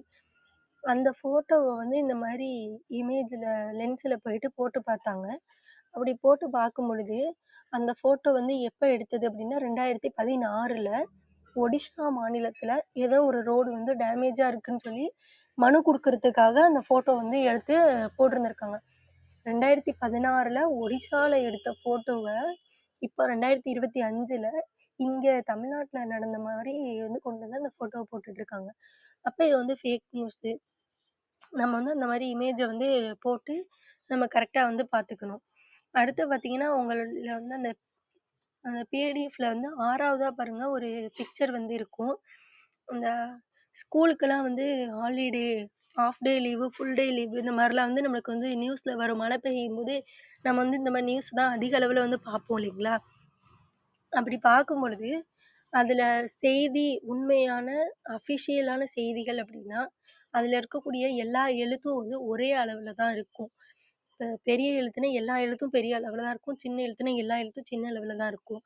அதுல வந்து இப்ப ஈரோடு மாவட்டத்தில் கனமழை காரணமாக விடுமுறை பள்ளிகளுக்கு அப்படின்னு சொல்லி குடுத்துருந்தாங்கன்னா, அந்த ஈரோடுன்றது மட்டும் சின்னதா இருக்கும். நல்லா உன்னிப்பா கவனிச்சு பார்த்தா தான் நம்மளுக்கு வந்து தெரியும். அது மாரி மத்த எழுத்து எல்லாமே வந்து ஒரே மாரி இருக்கும். அப்ப நம்ம வந்து நம்மளுக்கு வரக்கூடிய அந்த தகவல்கள் எல்லாமே வந்து ஒரே மாதிரியான ஃபாண்ட்ல இருக்கா? ஒரே மாதிரி அந்த ஸ்டைல்ல வந்து இருக்கான்றத வந்து கொஞ்சம் கவனிப்பா வந்து பார்க்கணும். அடுத்தது ஒரு பிக்சர் பாருங்களேன். காந்தியடிகள் வந்து ஒரு லேடி கூட டான்ஸ் ஆடுற மாதிரி, மூக்கு இடிக்கிற மாரி, அந்த மாரியெல்லாம் வந்து ஃபோட்டோ வந்து வச்சிருக்காங்க. இது 2மே வந்து உண்மை அப்படின்னு சொல்லி தான் நம்ம வந்து பார்த்தோட்டி இன்னும் கண்டிப்பா வந்து நெனப்போம். ஆனா, அந்த இதுக்கு அடுத்த பிக்சர் பாருங்களேன். காந்தியடிகள் வந்து எப்படி எலும்பும் தோலுமா இருக்கக்கூடிய மனிதர் அப்படின்னு சொல்லி இங்கிலாந்து நாட்டினுடைய பிரதமரே வந்து சொல்லியிருப்பாரு. ஆனா, இங்க வந்து அந்த காந்தியினுடைய ஃபோட்டோல பாருங்க, அவரோட கையில வந்து ஆர்ம்ஸ் வச்சிருக்காரு காந்தியடிகள். அதன் பிறகு கால்ல பார்த்தீங்க அப்படின்னா, அவர் வந்து செருப்பு வந்து சும்மா சாதா செருப்பு தான் போட்டிருப்பாரு. ஆனா, இதுல வந்து லெதர் செப்பல் போட்டிருக்க மாதிரி வந்து ஃபோட்டோ வந்து இருக்கும். ஆனா, இப்ப இது வந்து இந்த மாரி தான் ஃபோட்டோஸ் எல்லாத்தையும் வந்து வேற யாரோ ஒரு ஃபோட்டோவ நம்ம ஃபோட்டோவா வச்சு மெர்ஜ் பண்ணி, இப்பலாம் வந்து இந்த ஏஐ ஆர்டிஃபிஷியல் இன்டெலிஜென்ட் மூலமா வந்து நெறைய இந்த மாரி ஃபோட்டோ மார்ஃபிங் வந்து பண்றாங்க. அதனால ஃபோட்டோஸ வந்து யாரும் அதிகம் வந்து நம்மளுடைய WhatsApp டிபிலயோ, Instagramலயோ எதுலயும் வந்து ஃபோட்டோஸ வந்து போடாதீங்க. நம்மளோட ஓன் ஃபோட்டோஸ. அதுக்கப்புறம் அந்த மூக்கு இடிச்சிட்டு இருக்க மாரி ஃபோட்டோ இருக்கு பார்த்தீங்களா? அதுக்கு கீழ இருக்கு பாருங்க உண்மையான ஃபோட்டோ. அது வந்து காந்தியடிகளும், ஜவஹர்லால் நேருவும் ஒண்ணா உட்கார்ந்துட்டு இருக்க மாரி ஃபோட்டோ. நேருவ வந்து இந்த மாரி இவங்க வந்து எடிட் பண்ணி போட்டுருக்காங்க. அடுத்து வந்து சைபர் கிரைம் பத்தி சொல்லிக் குடுத்துருக்காங்க எங்களுக்கு. அதுல வந்து சைபர் கிரைம்ல வந்து என்ன அப்படின்னு பார்த்தீங்கன்னா, அம் இப்ப சைபர் கிரைம் அப்படின்னா, செல்ஃபோன் மூலமா நம்மளுக்கு பண்ணக்கூடிய அந்த குற்றங்கள் தான். நம்ம நேர்ல பண்ணா அது வந்து கிரைம்ன்னு சொல்லுவோம். குற்றம், கொலை, கொள்ளை அந்த மாரிலாம் வந்து குற்றம்னு சொல்லுவோம். இன்டர்நெட் மூலமா நம்மகிட்ட குற்றங்கள் பண்ணக்கூடியது வந்து சைபர் கிரைம்ஸ்ன்னு சொல்லுவோம். இதுல வந்து ம் ஏதாவது ஒரு அந்த சைபர் குற்றங்கள் எல்லாம் வந்து எப்படி பண்றாங்கன்னா, ஒரு குளத்துல போயிட்டு இந்த தூண்டில் முள்ள போட்டு மீன் பிடிக்கிறாங்க பார்த்தீங்களா? அந்த மண்புழுவ கட்டி விட்டு அத பா பார்த்துட்டு மீன் வரும். அப்படியே நம்மள அப்படியே புடிச்சு போடுறது. மீன வந்து நம்ம புடிச்சு போடுவோம் இல்லைங்களா? அதே மாதிரி தான் நம்மளுக்கு வந்து சைபர் கிரைம்லயும் வந்து பண்றாங்க. நம்மளுக்கு ஃபர்ஸ்ட்டு வந்து அவங்க வந்து அந்த மண்புழுவ காட்டி, அதுக்கப்புறம் நம்மள வந்து அப்படியே ஃபுல்லா டோட்டலா வந்து இது பண்ணிருவாங்க. இதில தான் வந்து இந்த சைபர் கிரைமே வந்து 4 விதமா பண்ணுவாங்க. இப்ப சைபர் சேஃப்டி அப்டின்னா, நம்மளோட மொபைல் வந்து ரொம்ப வந்து பாதுகாப்பா வந்து வச்சிருக்கணும். நம்மளுடைய வீடு வந்து நம்ம எங்கிட்டோ வெளியில போறோம் அப்டின்னா, வீட்ட வந்து எவ்வளோ தூரம் பத்திரமா நம்ம வந்து பூட்டிட்டு, இல்ல ஜன்னல்லாம் அடிச்சிருக்கோமா, எல்லாம் பண்ணியிருக்கோமான்னு செக் பண்ணிட்டு போவோம் இல்லைங்களா? அதே மாதிரி தான் நம்மளுடைய மொபைலையும் வந்து நம்ம பத்திரமா பார்த்துக்கணும். மொபைலுக்கு வந்துட்டு பாஸ்வேர்டு வச்சுக்கணும். எல்லா மொபைல்லயும் கண்டிப்பா வந்து பாஸ்வேர்டு வச்சிருக்கணும். அந்த பாஸ்வேர்டு வந்து நெறைய விதத்துல போட்டுக்கலாம். நம்பர்ஸு, பேட்டர்னு, ஃபிங்கர் இப்ப வந்து வந்திருக்கு. அது வந்து ரொம்ப வந்து யூஸ்ஃபுல்லா இருக்கும். அது வந்து வச்சுக்கலாம். அப்படி இல்ல அப்படின்னா, பேட்டர்ன் வைக்கலாம். அந்த பேட்டர்ன் வந்து அதிகமா பயன்படுத்தக்கூடிய எல்லு, பா, டா அந்த மாதிரியான ஷேப்லாம் வைக்காம, புதுசா எதனாச்சும் ஷேப் வச்சு நம்ம வந்து மொபைல்ல லாக் வந்து வச்சுக்கணும். அதன் பிறகு இந்த பாஸ்வேர்டே போடுறோம் அப்படின்னா, 1, 2, 3, 4, 5 அந்த மாதிரி பாஸ்வேர்டு போடாம, நம்மளோட நேமு, டேட் ஆஃப் பர்த் அந்த மாரியெல்லாம் பாஸ்வேர்டு வந்து கண்டிப்பா போடக்கூடாது. வேற ஏதாவது புதுசா டிஃப்ரெண்ட்டா யாராலயும் ஐடென்டிஃபை பண்ண முடியாத மாதிரி பாஸ்வேர்டு வந்து போடணும். அப்புறம் நம்மளுடைய மொபைல எப்பயுமே வந்து அப்டேட்டடா வச்சுக்கணும். இப்போ WhatsAppனா அது வந்து கொஞ்ச நாளைக்கு அப்புறம் இடையிலயே வந்து அப்டேட் பண்ணுங்கன்னு டெய்லி மெசேஜ் வந்துட்டே இருக்கும். நம்மளே வேற வழி இல்லாம வந்து அப்டேட் பண்ணிருவோம். அதே மாதிரி எல்லா ஆப்பையும் நம்ம மொபைல்லயும் வந்து அப்டேட்டடா வச்சுக்கணும். அதில வந்து பேக்கப்ன்னு சொல்லி ஒரு ஆப்ஷன் இருக்கும். அத பண்ணி நம்மளோட மொபைல எப்பயும் வந்து பேக்கப் சேஃப்டியா வந்து வச்சிருக்கணும். இப்போ அந்த பாஸ்வேர்டு நம்ம போடுறதுல வந்துட்டு ஒரு பிரச்சனை இருக்கு. பாஸ்வேர்டு வந்து ஒரு பாஸ்வேர்ட் போட்டா ஈஸியா ஐடென்டிஃபை பண்ணிருவாங்க. அப்ப நம்ம வந்து இன்னொரு பாஸ்வேர்ட் 2 ஃபேக்டர் ஆத்தென்டிகேஷன் அப்படின்னு சொல்லி மொபைல்ல நமக்கு வந்து ஒரு ஆப்ஷன் இருக்கும். அந்த ஆப்ஷன நீங்க வந்து பண்ணி வச்சுக்கிட்டீங்க அப்படின்னா, யாருனாலயும் ஃபர்ஸ்ட்டு ஒரு பாஸ்வேர்டு போட்டு அவங்க கண்டுபிடிச்சுட்டாங்க அப்படின்னாலும், இன்னொரு பாஸ்வேர்டு அவங்களால வந்து கண்டுபிடிக்க முடியாது. அது மாரி நம்ம வந்து 2 பாஸ்வேர்டு போட்டும் மொபைல்ல வந்து வச்சுக்கலாம். அதுக்கப்புறம் இப்ப இருக்கக்கூடியவங்கள்ட்ட நெறைய பிரச்சனை இருக்கு. நான் வந்து பாஸ்வேர்டு போட்டேன்னா, அந்த பாஸ்வேர்டு வந்து நான் வந்து மறந்துருவேன் அப்படின்றது. அப்படி மறக்கக்கூடியவங்களுக்கு ஒரு ஆப்ஷன் இருக்கு. என்ன அப்படின்னா, பாஸ்வேர்ட் மேனேஜர் அப்படின்னு சொல்லிட்டு, அந்த பாஸ்வேர்ட் மேனேஜர நம்ம வந்து டவுன்லோட் பண்ணி அந்த ஆப் அந்த அந்த ஒரு ஆப்ஷனை வந்து நம்ம இது பண்ணி ஆன் பண்ணி வச்சிருந்தோம் அப்படின்னா, இப்போ நம்ம பாஸ்வேர்டு வந்து போடுறோம். அது வந்து நம்மளுடைய கரெக்டான நம்ம டீட்டெயில் குடுத்தோம் அப்படின்னா, நம்ம என்னென்ன பாஸ்வேர்டு யூஸ் பண்ணியிருக்கோம், என்னென்ன இப்போ பாஸ்வேர்டு என்ன அப்படின்றது நம்ம மறந்துட்டோம்னாலும், அந்த பாஸ்வேர்ட் மேனேஜர் நம்மளுக்கு வந்து அப்போதைக்கு குடுத்து ஞாபகப்படுத்தி விட்டுரும். அதுக்கப்புறம் பார்த்தீங்கன்னா, ஸ்டாப் நான் கன்சென்சுவல் இன்டிமேட் இமேஜ் அப்யூஸ் அப்படின்னு சொல்லிட்டு ஒண்ணு இருக்கும். இது வந்து எதுக்காக அப்படின்னா, இப்போ நெறைய வந்து ஃபோட்டோஸ் எல்லாம் வந்து நெறைய பேர் மார்ஃபிங் பண்ணி தப்பாலாம் நெறைய ஃபோட்டோஸ் வந்து இப்பலாம் போடுறாங்க. அப்படி இந்த விஷயங்கள் எல்லாத்தையும் நீங்க மட்டும் கேட்டுட்டு இருக்காம, உங்களுக்கு பக்கத்துல இருக்கக்கூடியவங்கள்ட்ட எல்லாத்துக்கிட்டயும் நீங்க வந்து ஷேர் சொல்லுங்க. அப்படி சொல்லும்பொழுது இந்த விஷயத்தையும் கண்டிப்பா வந்து சொல்லுங்க எல்லாத்துக்கிட்டயும். அப்படி அவங்க வந்து ஃபோட்டோஸ் யாருனாச்சும் தப்பா வந்து பயன்படுத்துறாங்க அப்படின்னா, இந்த வெப்சைட் ஒண்ணு இருக்கு. ஸ்டாப் என்சிசி ii.org அப்படின்னு சொல்லி. இந்த வெப்சைட்குள்ள போயி அந்த ஃபோட்டோவோ, வீடியோவோ சோசியல் மீடியால வந்து வைரல் ஆயிருக்கும்ல, அந்த இத வந்து நம்ம இதில அப்லோட் பண்ணிட்டோம் அப்படின்னா, அந்த வீடியோ வந்து இதுக்கு மேல யாருக்கும் வந்து பரவாது. அத அப்படியே வந்து ஸ்டாப் பண்ணி வச்சுருவாங்க. இது வந்து நெறைய பேத்துக்கு வந்து தெரியல. அதனால இந்த விஷயத்தையும் கொஞ்சம் வந்து எல்லாத்துக்கும் வந்து தெரியப்படுத்துங்க. அப்புறம் இந்த ஃபேக் நியூஸ் என்னென்ன நியூஸ் வந்தாலும் சரி, எந்த ஒரு நியூஸையும் வந்து அப்படியே வந்து நம்பிறக்கூடாது. கரெக்ட்டா அந்த கூகுள் லென்ஸ்ல போட்டு பார்த்தீங்கன்னாலே, நம்மளுக்கு வந்து எல்லா டீட்டெயிலும் வந்து தெரிஞ்சிரும். அதனால அந்த லென்ஸ்ல போட்டு பார்த்து நம்மளுக்கு உண்மைனா மட்டும் அடுத்தவங்களுக்கு வந்து பரப்பணும். நம்மளுக்கு எந்த நியூஸ் வந்தாலும் சரி, அந்த நியூஸ் வந்து நம்ம பார்த்து அது வந்து உண்மைதான். கவர்மெண்ட்ல இந்த மாரி சொல்லியிருக்காங்க அப்படின்னு சொல்லி தெரிஞ்சதுக்கு அப்புறம் மட்டும் அடுத்தவங்களுக்கு வந்து அத ஃபார்வர்ட் பண்ணணும். ஸ்டேட்டஸ் வைக்கிறது என்ன இருந்தாலும் அதுக்கப்புறமா நம்ம வந்து பண்ணணும். எல்லாரும் அனுப்புறாங்கன்னு சொல்லி நம்மளும் வந்து அனுப்பிக்கிட்டே இருக்கக்கூடாது. அதனால இது வந்து கொஞ்சம் எல்லாத்துக்கிட்டயும் நெறையா பேர்கிட்ட வந்து சொல்லணுன்றது வந்து ஒரு சின்ன ஒரு வேண்டுகோளா அந்த இடத்துல வந்து நான் வந்து பதிவு பண்ணிக்கிறேன். நன்றி.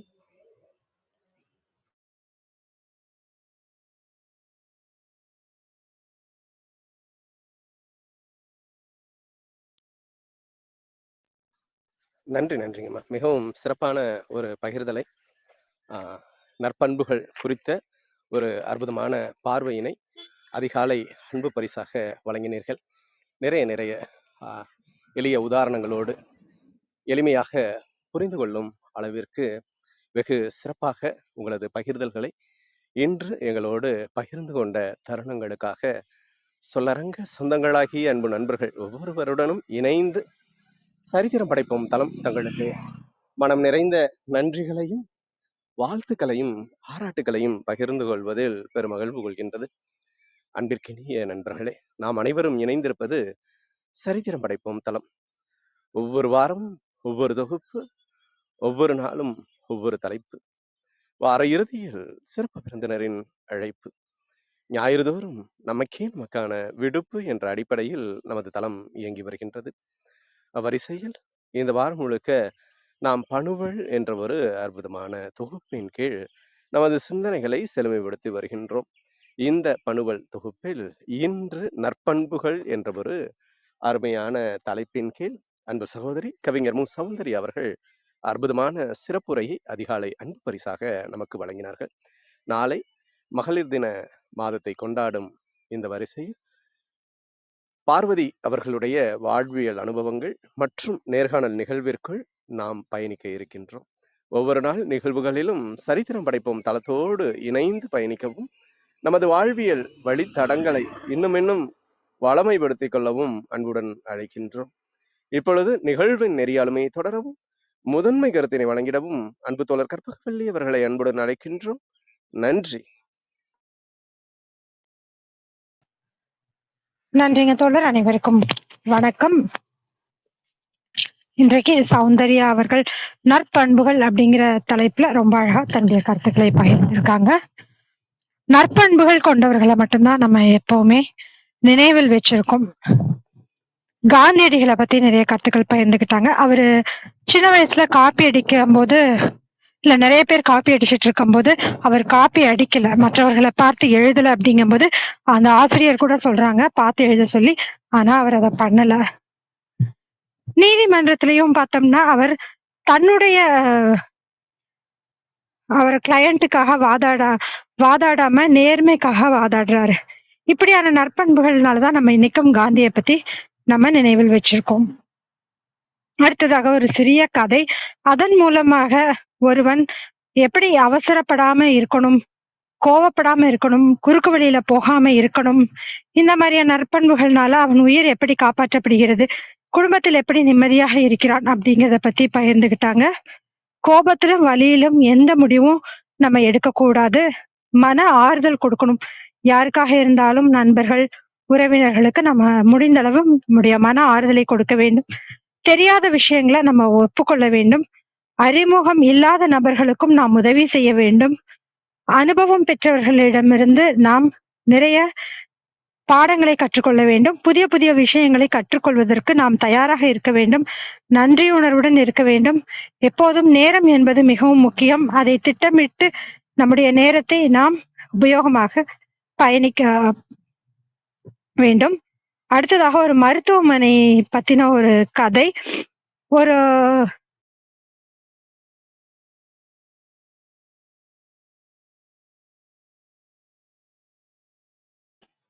பொறுத்துக்கொள்ளவும், ஒரு ஹோட்டலுக்கு ஒரு முதியவரும் அவர் மனைவியும் தங்கறதுக்காக வராங்க. அப்ப இடம் இல்லை என்றாலும் அங்க இருக்க ஒரு மேனேஜர் என்ன பண்றாருன்னா, அவருடைய ரூம் தங்கறதுக்காக கொடுத்த ரூமை அந்த முதியவருக்காக கொடுக்கிறார். அப்புறம் அந்த முதியவர் இவரை மேனேஜர் ஆக்கணும் அப்படிங்கிறதுக்காகவே அவருடைய நற்பண்புகள், அவர் மற்றவர்களிடம் நடந்து கொள்ளும் விதத்தை பார்த்து ஒரு பெரிய ஹோட்டல் கட்டி இந்த உலகத்திலேயே அதுதான் சிறந்த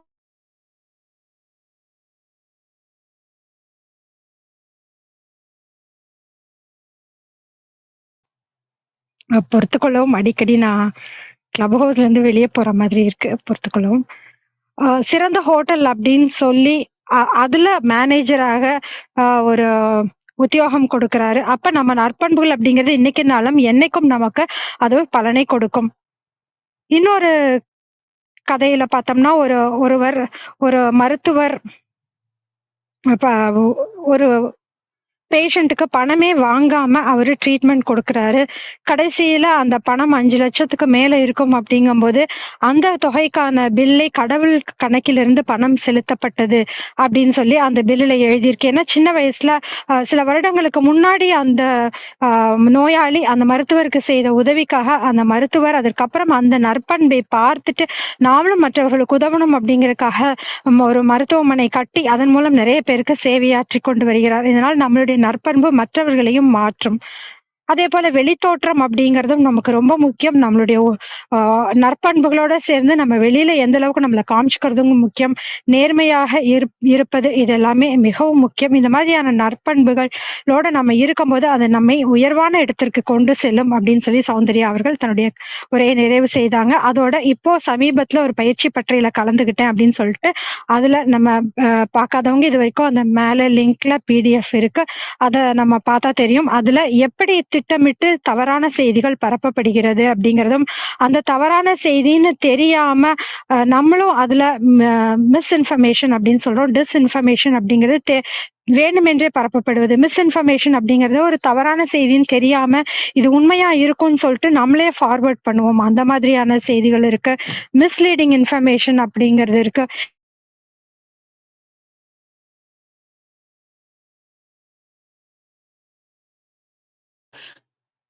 இது போன்ற நிறைய தவறான செய்திகள் எப்படி பரப்பப்படுகிறது அப்படிங்கிறத பத்தி இந்த PDFல இருக்கு. அதுலயும் ஒரு செய்தி வருது, நமக்கு ஒரு வாட்ஸ்அப்ல ஒரு செய்தி வருது, இல்ல ஒரு போட்டோ அது சரியான போட்டோவா அப்படின்னு நம்ம தெரிஞ்சுக்கணும் அப்படின்னா நம்ம அந்த கூகுள் லென்ஸ் மூலமாக நம்ம செக் பண்ணோம்னா அதோட உண்மை தெரிஞ்சிடும். யார் அதை பரப்புறாங்க அப்படிங்கறதெல்லாம் நம்ம ஃபேக்ட் செக் அப்படிங்கறத நம்ம செய்யலாம். அந்த உண்மை தன்மை அறியறதுக்காகவே அந்த தமிழ்நாடு கவர்மெண்டோட வெப்சைட் இருக்கு. அதுலயும் நம்ம போய் பார்க்கலாம். ஒரு மழை வருது அப்படின்னா கூட ஸ்கூல் லீவு அப்படிங்கிற மாதிரியான தவறான செய்திகள் வருது. அப்ப அத ஃபாண்ட் சைஸ் ஒவ்வொரு எழுத்தும் ஒரே சைஸ்ல இருக்கா அப்படிங்கறத பார்த்து கூட நம்ம அது ஒரு உண்மை செய்தியா என்னங்கிறதெல்லாம் பார்க்கணும். இந்த மாதிரி நிறைய புகைப்படங்களும் தவறான புகைப்படங்களும் பகிரப்படுகிறது.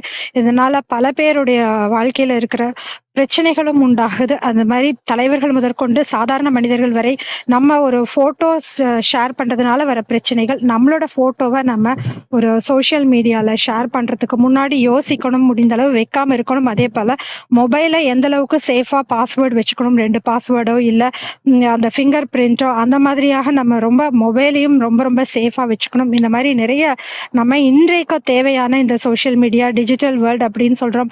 ஆர்டிஃபிஷியல் இன்டெலிஜென்ஸ் வேர்ல்ட்ல இருக்கும்போது அந்த உலகத்துல நம்ம இதெல்லாம் தெரிஞ்சுக்கிட்டு நம்மளுடைய செய்திகள நம்ம பாதுகாப்பாக வச்சுக்கணும் அப்படிங்கிறதையும் சௌந்தர்யா அவர்கள் சிறப்பாக நமக்கு இன்னைக்கு ஒரு நல்ல தகவல்களையும் எடுத்து கூறியிருக்காங்க.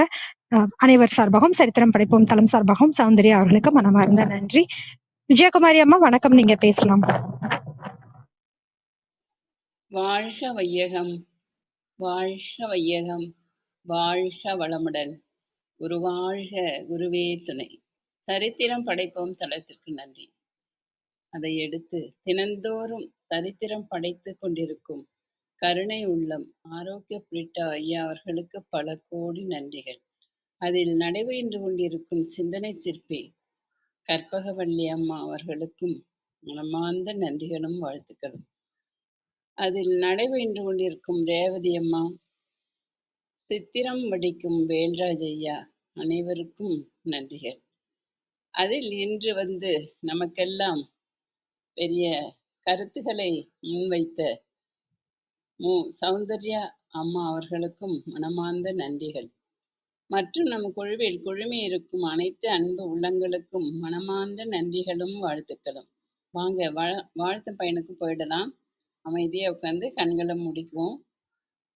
நாம் அமர்ந்துள்ள இந்த இடம் முழுவதும் நல்ல தூய தெய்வீக ஆற்றலே நிரம்பின. அப்படியே உணர்ந்து பாருங்க. அருட்பேராற்றல் உடலிலே உயிரிலே அலை அலையாக பாய்ந்து நிரம்புவதை உணர்கிறோம். அன்னைக்கு வணக்கம், தந்தைக்கு வணக்கம், அருள்நிறை ஆசான் வேதாத்திரி மகரிஷி அவர்களுக்கு வணக்கம். குருவாழ்க, குருவே துணை.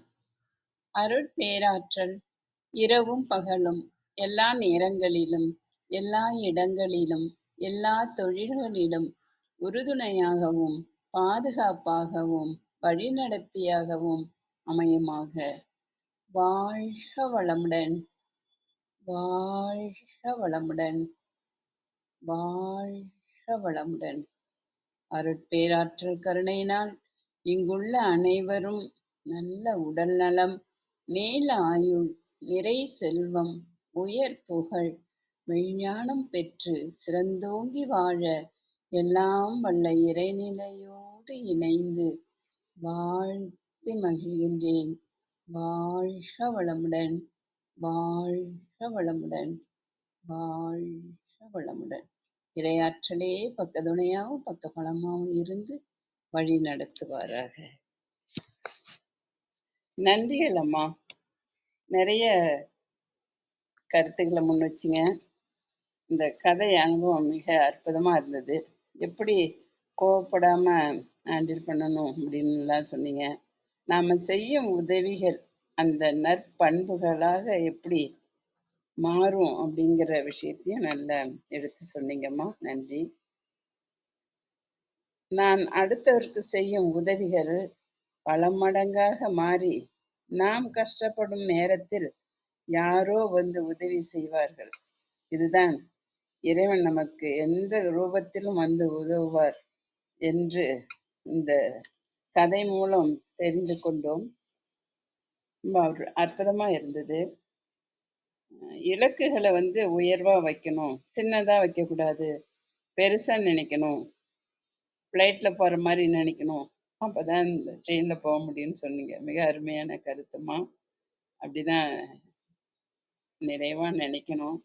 அப்துல் கலாம் ஐயா அவங்களும் கனவு காணுங்கள், கனவு காணுங்கள், பெரியதாக காணுங்கள் அப்படின்னு சொன்னாருன்னு சொன்னீங்க. ரொம்ப நன்றியம்மா. இன்னும் நிறைய கருத்துகள் கூறினீர்கள். அப்புறம் நீங்க அந்த துறையில கற்றுக்கொண்ட பாடங்களை பத்தி இந்த ஃபோன் எப்படி உபயோகப்படுத்தணும், எப்படிலாம் நம்ம உஷாரா இருக்கணும் அப்படிங்கிற நிறைய கருத்துக்கள் நீங்க கத்துக்கிட்டதை எங்களுக்கெல்லாம் பகிர்ந்தீங்க. இப்படிதான் நம்ம என்ன கத்துக்கிட்டோமோ அந்த விஷயம் நல்ல விஷயமா இருந்தா எல்லாருக்கும் பரவ செய்யணும். இது நல்ல கருத்து. இதை நீங்க செய்றீங்க. நீங்க நிறைய நிறைய இன்னும் இந்த தளத்துல வந்து எங்களுக்கெல்லாம் அரிய பெரிய கருத்துக்களை எடுத்து முன் வைக்கணும் அப்படின்னு நான் கேட்டுக்கிறேன். நீங்களும் உங்கள் அன்பு குடும்பமும் நல்ல உடல் நலம், நீளாயுள், நிறை செல்வம், உயர் புகழ், ஞானம் பெற்று சிறந்தோங்கி வாழ வேண்டும். வாழ்க வளமுடன், வாழ்க வளமுடன், வாழ்க வளமுடன். நன்றிகள் அம்மா. உங்கள் அன்பான வாழ்த்துக்கும் கருத்துக்களுக்கும் நன்றிங்கம்மா.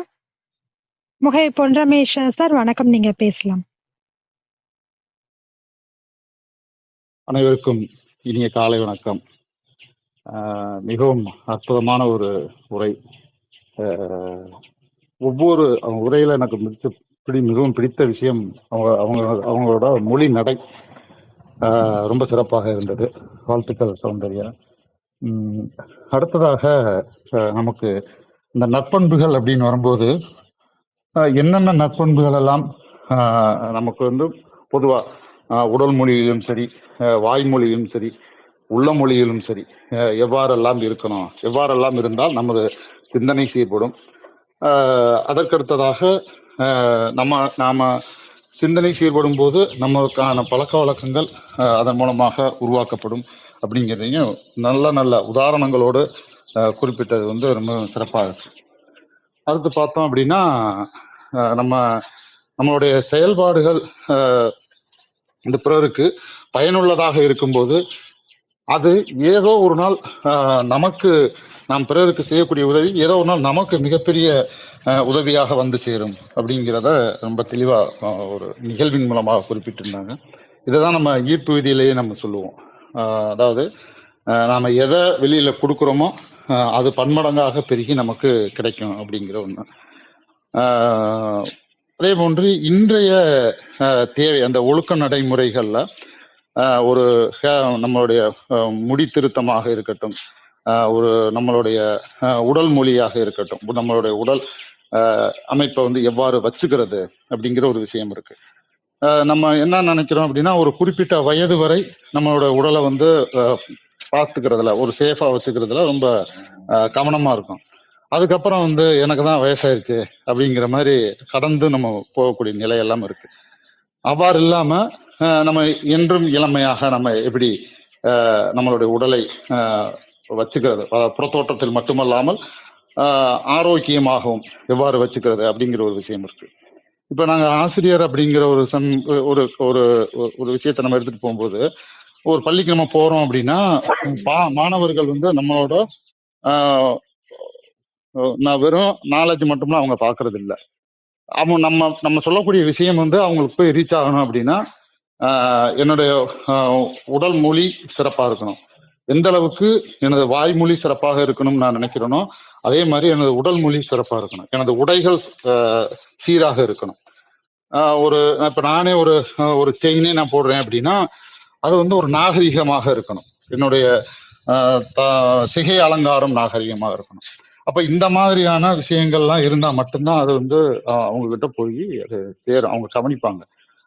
அப்படி இல்லாம நான் அதை ஒரு நாகரிகம் தாண்டி சில விஷயங்கள் நான் செய்யும்போது நான் பாடம் எடுத்துட்டு இருந்தாலே அவங்களுக்கு வந்து மிகப்பெரிய அளவுல ஒரு கவனச்சிதறலை உருவாக்கிக்கிட்டே இருக்கும். நிறைய மாணவர்கள் சொல்லி கேள்விப்பட்டிருக்கேன், பார்த்தும் கேள்விப்பட்டிருக்கேன். யாரும் தவறா நினைச்சிட வேண்டாம்.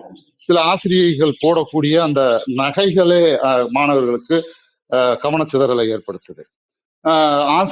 சில ஆசிரியர்கள் வந்து கையில போடக்கூடிய காப்புகள் வந்து போர்டுல எழுதும் போது மாணவர்களுக்கு கவனம் செலுத்துதல் ஏற்படுது. அப்ப நம்ம ஒரு திருமண வீட்டுக்கு போகும்போது நம்மளுடைய உடை இப்படிதான் இருக்கணும், பள்ளிக்கு செல்லும் போது உடை இப்படிதான் இருக்கணும், வீட்டில் இருக்கும்போது இப்படி இருக்கணும். அந்த மாதிரி நம்மளே நமக்கான நம்மளுடைய தொழில் சார்ந்த ஒரு வரையறையை வைத்துக் கொள்ள வேண்டும் அப்படிங்கிற ஒரு விஷயம். அதே மாதிரி நாம என்ன பேசுறோம் அப்படிங்கிறதையும் இந்த சமூகம் வந்து கண்காணிச்சுக்கிட்டு இருக்கு. அப்ப இது எல்லாமே நம்மளுடைய அந்த நற்பண்புகளுக்கு உள்ளதான் அது அடங்கும். இப்போ அந்த சைபர் கிரைம் பத்தி ரொம்ப அருமையா சொன்னாங்க. இன்றைய தேவை மிகவும் முக்கியமான ஒரு விஷயத்த பகிர்ந்துகிட்டாங்க. மிக்க மிக்க நன்றி சௌந்தர்யா. ரொம்ப சிறப்பான கருத்துக்களை பகிர்ந்தமைக்காக நன்றி. நம்ம தளத்திற்கு நன்றி. அனைவருக்கும் வாழ்த்துக்களையும் நன்றிகளையும் கூறி விடைபெறுகிறேன். நன்றி, வணக்கம். உங்கள் அன்பான வாழ்த்துக்கும் கருத்துக்களுக்கும் மிக்க நன்றி. அருள் சேவியர் சார், வணக்கம். நீங்க பேசலாம். வணக்கம். அனைவருக்கும் இனிய காலை வணக்கம். அன்பு சகோதரி சௌந்தர்யா அவங்க அருமையான ஒரு உரை, சிறப்பான ஒரு உரை, நிறைய உதாரணங்கள், கதைகள் வாயிலாக நமக்கு அந்த நற்பண்புகளை பத்தி அழகா சொன்னாங்க. முதல்ல அந்த காந்தியடிகள் பத்தி ஃபர்ஸ்ட் அந்த நீதிமன்றத்துல வழக்காடும் போது எனது கட்சிக்காரர் அந்தந்த கட்சிக்காரர்களுக்கு தான் அவங்கவுங்க வாதாடுவாங்க. பட் இருந்தாலும் அந்த காந்தி அவர்கள் தமது கட்சிக்கு எதிராக வந்து வாதாடி அப்ப நீதிபதியை யோசிக்கிற அளவுக்கு, அப்ப உங்க கட்சிக்கு பேசாம எது நியாயம் எது உண்மை அப்படிங்கிறதுக்காக பேசுறீங்களே அப்படிங்கிற மாதிரி அந்த ஒரு உதாரணம். அது எதுலையுமே நேர்மை இருக்க வேண்டும் அப்படிங்கிறது. அதே மாரி குறுக்கு வழியில போகக்கூடாது, நேர்மையான நல்ல வழியில தான் போகணும் அப்படிங்கிறது. பல பல உதாரணங்கள் அழகா சொன்னாங்க, சிறப்பா இருந்தது. அதே மாதிரி நியூஸை பரப்புறது, அது உண்மையா பொய்யா, அது உண்மையிலே அது வந்து உண்மையான செய்தியா அப்படின்னு தெரிஞ்சுக்கிட்டு அதை ஃபார்வர்ட் பண்ணணும்.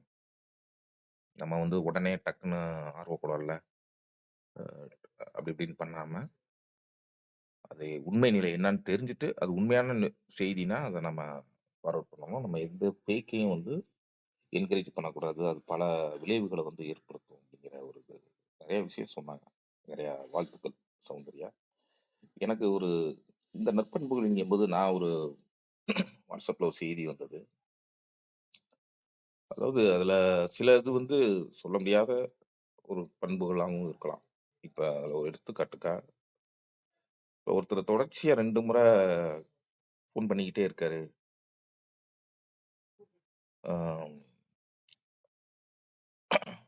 தொடர்ச்சியா 2 முறை யாரையும் போன்ல வந்து அழைக்காதீங்க.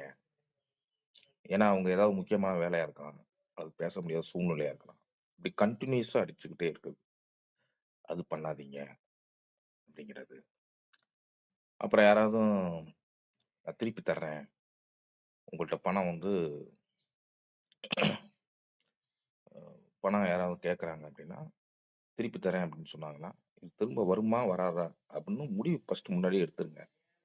ஏன்னா இது வந்து நம்முடைய கேரக்டரை வந்து அவர் உணர செய்யும். அந்த பண விஷயத்துல தான் நிறைய மன சங்கடங்கள் வருது, உறவுகள் பிரியுது. அதனால திரும்பி வருமா வராதா, இல்ல வரும், வந்தாலும் சரி வராட்டியும் சரி அப்படின்னு உதவி செய்யறது வேற. வரும் அப்படின்னு சொல்லி அதை கொடுத்துட்டு அதை திரும்ப வரல அப்படின்னா அந்த உறவு அப்படியே கட் ஆகுது. அதே மாதிரி வாங்குறவங்களும் திரும்பி கொடுக்கணும் அப்படிங்கிற எண்ணத்துல அதை வாங்கணும் அப்படிங்கிற ஒரு பழக்கம். அதே மாதிரி ஹோட்டல்ல வந்து நம்ம நண்பர் வந்து வாங்க சாப்பிடலாம் அப்படின்னு கூட்டிட்டு போறாருன்னா உடனே அந்த மெனு கார்டுல போய் காஸ்ட்லியா எது இருக்கு அப்படின்னு பார்த்துட்டு அதை ஆர்டர் பண்றது. அதுக்கு வந்து என்ன செய்யலாம்னா, அந்த யார் கூட்டி போறாங்களோ அவங்கள்ட்டே சொல்லி நீங்களே உங்க விருப்பப்படி ஆர்டர் பண்ணுங்க அப்படி அந்த மாதிரி சொல்லலாம்.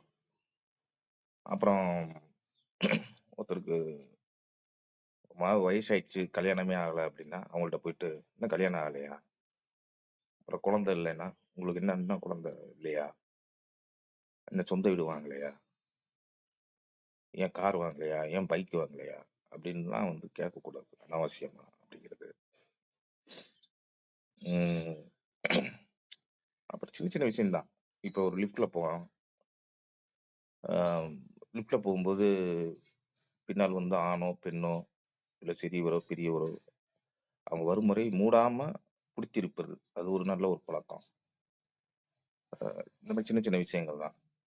அதே மாதிரி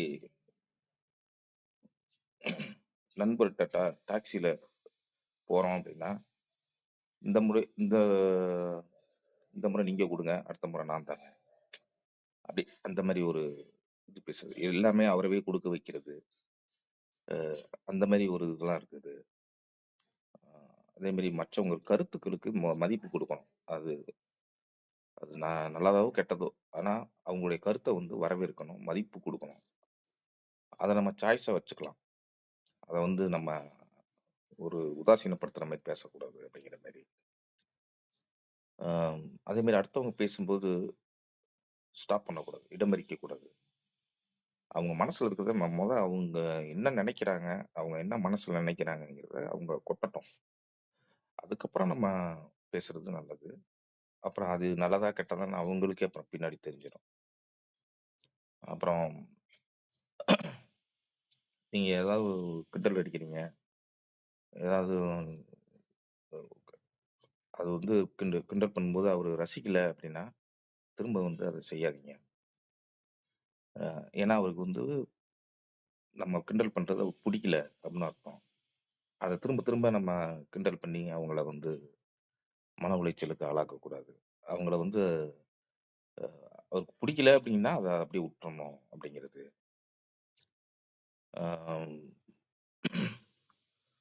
ஒரு பொதுவான இடத்துல வந்து ஒருத்தரை பத்தி நல்லா புகழுங்கள். அவரை பத்தி நல்லா புகழுங்க. அவருடைய நற்செயல்கள், நல்ல பண்புகளை அவர் பொது இடத்துல புகழுங்க. தனியா வந்து அவருடைய குறைகளை வந்து சுட்டி காட்டணும். தனியா கூப்பிட்டு இந்த மாதிரிலாம் பண்ணாதீங்க அப்படி சுட்டி காட்டணும்.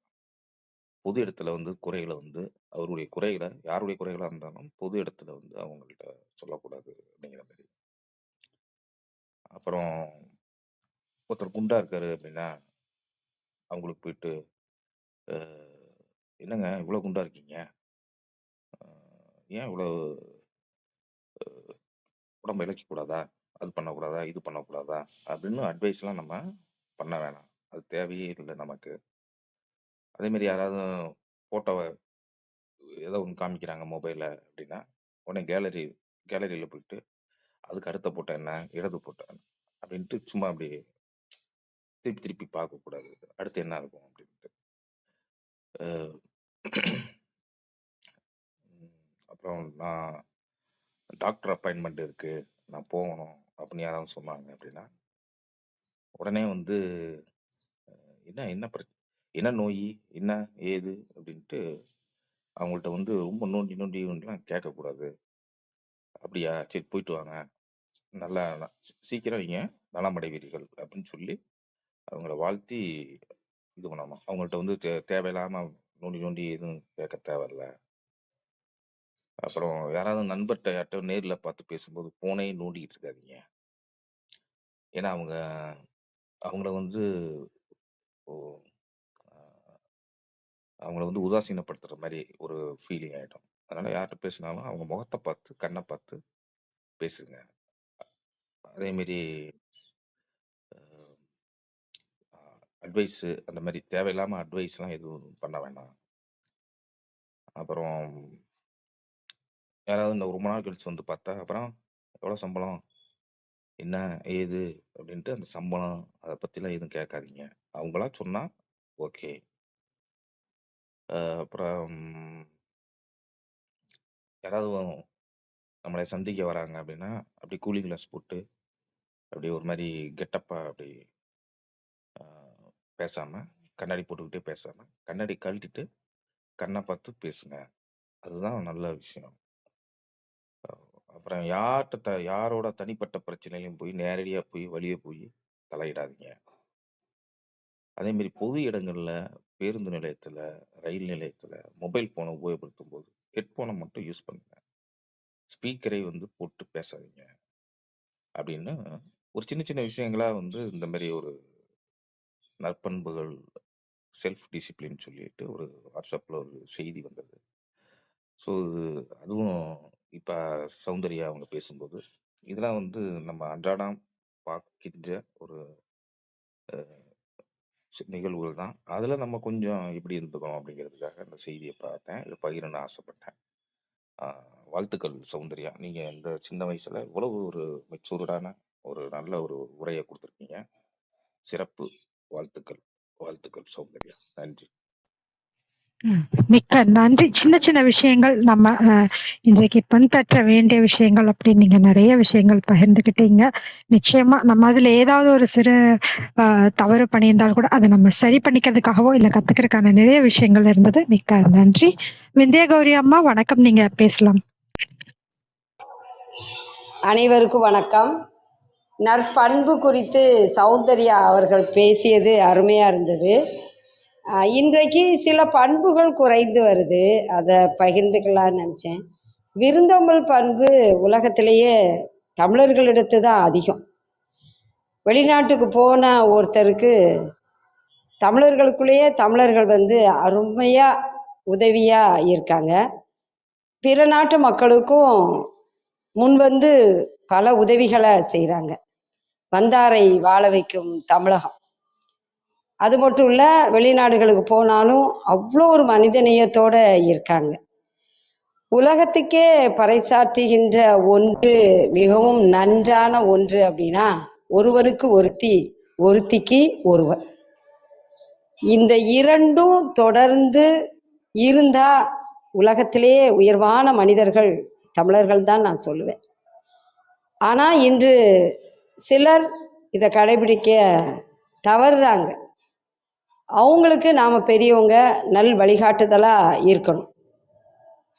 ஆரோக்கிய பிரிட்டோ ஐயா, கற்பகவள்ளி அவங்க, இன்னும் பலரோட உதவியால் இந்த தளம் அருமையாக இயங்கிக்கிட்டு இருக்கு. இந்த தளத்தின் மூலமாக நம்ம நல்ல கருத்துக்களை பகிர்ந்துக்கிறோம். இதை கேட்குறவங்க நிச்சயமாக அடுத்த தலைமுறைக்கு எடுத்து செல்வாங்க. நான் போகிற எல்லா வகுப்புக்கும் இதை மறக்காமல் நான் சொல்லிடுவேன். நல்ல பண்பு இருந்தாலே போதும், நல்ல மனிதராக இருப்போம். நல்ல மனிதராக இருந்தால் புனிதராக இருப்போம். புனிதராக இருந்தாலே இந்த பூமி ரொம்ப வளமையாக இருக்கும். அனைவருக்கும் நன்றி, வணக்கம். சௌந்தர்யா, உங்களுக்கு வாழ்த்துக்கள். தொடர்ந்து நல்ல கருத்துக்களை எடுத்து வைக்கணும். பாராட்டுக்கள். நன்றி சௌந்தர்யா. நன்றிங்கம்மா. உங்கள் அன்பான வாழ்த்துக்கும் கருத்துக்களுக்கும் நன்றி.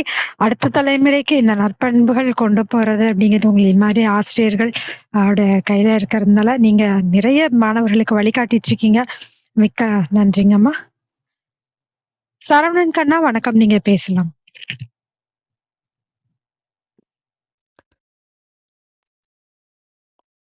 வணக்கம், அனைவருக்கும் காலை வணக்கம். அருமையான உரையாக இருந்தது. சௌந்தர்யா அவங்களுடைய கதை சொல்லல் பாணி எப்படின்னா, சின்ன வயசில் எல்லாம் விளையாடிட்டு பேசிகிட்டு இருக்கும்போது எல்லாம் வட்டமாக உட்காந்துக்கிட்டு இப்படி நடந்துச்சு, இதுக்கப்புறம் இப்படி நடந்துச்சு. அவன் என்ன கேட்டான்னா, அதுக்கப்புறம் இப்படி போச்சு. இப்படி அந்த சொல்கிற அந்த கதை சொல்லல் பாணி ரொம்ப ரொம்ப நல்லா இருந்தது. நம்மளுடைய இளமை பருவத்தை ஞாபகப்படுத்தின மாதிரி அப்படியே இருந்தது.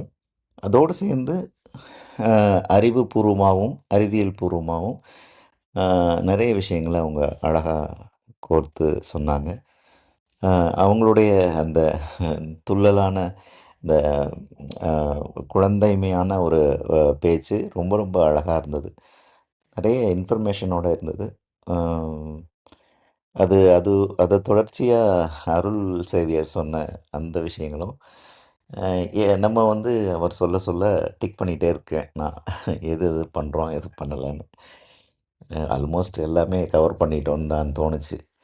ஏன்னா இது வாழ்க்கைங்கிறது நமக்கான வாழ்க்கை மட்டும் இல்லை, நம்ம வாழ்கிறது தான் வாழ்க்கைன்னு இல்லை. ஆப்போசிட் பர்சனுக்கு தொந்தரவு இல்லாமல் அவங்களுக்கு என்ன நினைக்கிறாங்கங்கிறத தெரிஞ்சுக்கணும்னு மூக்க நுழைச்சி எல்லாத்தையும் கேட்காம அந்த உணர்வு தான் வாழ்க்கையோட ஒரு தாத்பரியம். புரிதல் தான் வாழ்க்கையோட இன்னொரு பரிமாணம். நம்மளுடைய அடுத்த கட்டத்துக்கு கொண்டு போகிறதே மற்றவங்களுடைய நினைப்பை, அவங்க என்ன நினச்சிட்ருக்காங்க, நம்ம செய்கிறது கரெக்டாக தப்பா அப்படிங்கிறத விஷயங்களெல்லாம் அது ஒரு இனிமையான அனுபவம். எல்லா உணர்வுகளையும் வார்த்தைகளால் வடிக்கவே முடியாது. வடிக்க முடியாத உணர்வுகளை புரிஞ்சுக்கிறது அது ஒரு அடுத்த கட்ட உயர்வு நிலை அப்படிங்கிறது தான் தோணுச்சு. அந்த மாதிரி இவர் சொன்ன பாயிண்ட்ஸில் நிறைய விஷயங்கள் நல்லா இருந்தது. பப்ளிக்கில் நம்ம ஃபேஸ் பண்ணிக்கிட்டு இருக்க ப்ராப்ளத்தினால கொண்டு வந்த பிரச்சனைகளாக இருந்தது. நல்லா இருந்தது. அடுத்தவங்க கேட்காம நம்ம எதுவும் அட்வைஸ் பண்ணக்கூடாது அப்படிங்கிற ஒரு விஷயம் எனக்கு அடிக்கடி தோணும். நமக்கு தெரிஞ்சதை போய் எல்லார்ட்டையும் சொல்லிட்டு இருக்கணுங்கிற விஷயமும் கிடையாது. தெரிஞ்சதை சொல்லலைனாலும் பரவாயில்ல, சொல்கிறத கேட்கலாம். கேட்டுட்டு அதில் ஏதாவது ஒரு விஷயம் இருந்துச்சுன்னா அதில் வந்து நம்மளுடைய கருத்து முரணோ இல்லை வந்து அதில் அதிகப்படியான கருத்துக்களோ அதில் இருந்துச்சுன்னா நம்ம அதை ஆட் பண்ணுறதுக்கு இருக்குது. இந்த மாதிரி சின்ன சின்ன ஒவ்வொரு விஷயங்கள்லையும் ஒவ்வொரு மூமெண்ட்லேயும் நம்மளை வந்து நம்ம மனசை கொடுத்து அவங்கள புரிஞ்சுக்கிறது தான் வாழ்க்கையே. அது வந்து நம்மளை எனர்ஜெட்டிக்காக கொண்டு போகும். வாழ்க்கையில் ஒவ்வொரு நாளையும் வந்து புதுசாகவே வச்சுருக்கோம். அதெல்லாம் வந்து நற்பண்புகளோட உயர் ஒழுக்க நெறின்னே சொல்லுவேன். ரொம்ப நன்றி. பேசிய அனைவருக்கும் நன்றி. அருள் சேவியருக்கு மிகப்பெரிய நன்றி. ஏன்னா அவர் சொன்ன பாயிண்ட்ஸ் எல்லாம் வந்து எல்லாருமே ஃபேஸ் பண்ணிகிட்டு இருக்கிற பிரச்சனைகள். அது குடும்பமாகட்டும், வெளியில் சமூகத்துலேயும் வந்து தேவையில்லாத மூக்க நுழைக்கிறதே ஒரு பெரிய ஒரு பிரச்சனையாக இருக்குது. அது நல்லது பண்ணுறேன்னு சில சமயம் சில பேர் பேக்கப் பண்ணி அதை கேட்டு கேட்டு அதெல்லாம் வந்து ஒரு அருள் சேகர் சொல்லும்போது நாங்கள் 2 பேரும் டிஸ்கஸ் பண்ணியிருக்கோம் நிறைய இந்த மாதிரி விஷயங்களை. ஈவன் நட்புகளை இருக்கிறவங்களுடைய விஷயங்களில் கூட அது வந்து ஒரு உண்மையான நல்ல பண்பு தான். இந்த எதிரியை கூட வந்து நம்ம ஒரு தூரத்தில் வச்சிடலாம், ஒரு லிமிட் பண்ணிடலாம். அவனுக்குன்னு ஒரு வரையறை இருக்கும். ஆனால் நண்பனோ இல்லை நம்மளோட நலம் விரும்பியோ அவங்க நமக்கு பண்ணுற தொல்லைகள் இருக்குது பாருங்கள், அது அளவுக்கு அடங்காது எப்போதுமே. அது அதை சொல்லிகிட்டே போகலாம். அது நம்மளை சுற்றி இருக்கிற லிஸ்ட் ஏன்னா நம்மளை வளர்ந்துருவோமா வளர்ந்துட விடக்கூடாதாங்கிற எண்ணம் இருக்கான்னு தெரியாது. ஆனால் நம்மளுடைய மூவ்மெண்ட்டை ரொம்ப ரொம்ப பின் பாயிண்ட் பண்ணும்போது என்ன ஆகும்னா நமக்கு ஒரு ஸ்டேஜில் சலிப்பு வந்துடும். நம்முடைய இயல்பான வாழ்க்கையிலையும் நமக்கு கிடைச்சிருக்கிற இந்த இந்த பிரபஞ்சத்தில் நம்மளை ஒன்றி போய் புது புது அனுபவங்களை நம்ம அனுபவிச்சா தான் வந்து அது அனுபவம். இன்னொருத்தவங்களோட அனுபவத்தை நம்ம கேட்டு கேட்டு பண்ணோம்னா அது it's like a spoon feeding தான். அது வந்து நம்மளுக்கு அந்த அனுபவத்தோட புத்துணர்வை தரவே தராது. அதை கெடுக்கிறாங்களே அப்படின்னு தோணும் நிறைய நேரங்களில். ஸோ அதை நம்ம யாருக்கும் செய்யக்கூடாது அப்படிங்கிற ஒரு விஷயமும் ஒரு பெரிய நற்பண்பு தான். நன்றி, வாய்ப்புக்கு நன்றி. உங்கள் அன்பான வாழ்த்துக்கும் கருத்துக்களுக்கும் மிக்க நன்றி. நிச்சயமா நலம் விரும்புகிறோம் அப்படின்னு சொல்லிட்டு அடுத்தவர்களோட விஷயம் அதிகமா கேட்கக்கூடாது. அடுத்ததாக இந்த ஃப்ரீ அட்வைஸ் அப்படின்னு சொல்ற இலவச அறிவுரை கொடுக்கறது அப்படிங்கிறது அது ஒண்ணு கேட்டோடனே நம்ம ஒண்ணு சொல்லணும் அப்படிங்கிற ஒரு விஷயம் நிறைய பேருக்கு இருக்கு. அந்த விஷயங்கள்லாம் நம்ம மாத்திக்கணும். நற்பண்புகளை நம்ம இன்னும் இன்னும் மேன்மைப்படுத்திக்கணும் அப்படிங்கிறதுலாம் அழகா சொன்னீங்க. நன்றி. வேறு யாருக்காவது கருத்துக்கள் இருந்தா பகிரலாம். நன்றி அனைவருக்கும். சௌந்தர்யா, உங்கள் ஏற்புரைக்கான நேரம். உங்கள் நிறைவு கருத்துக்கள் பகிர்ந்துக்கலாம்.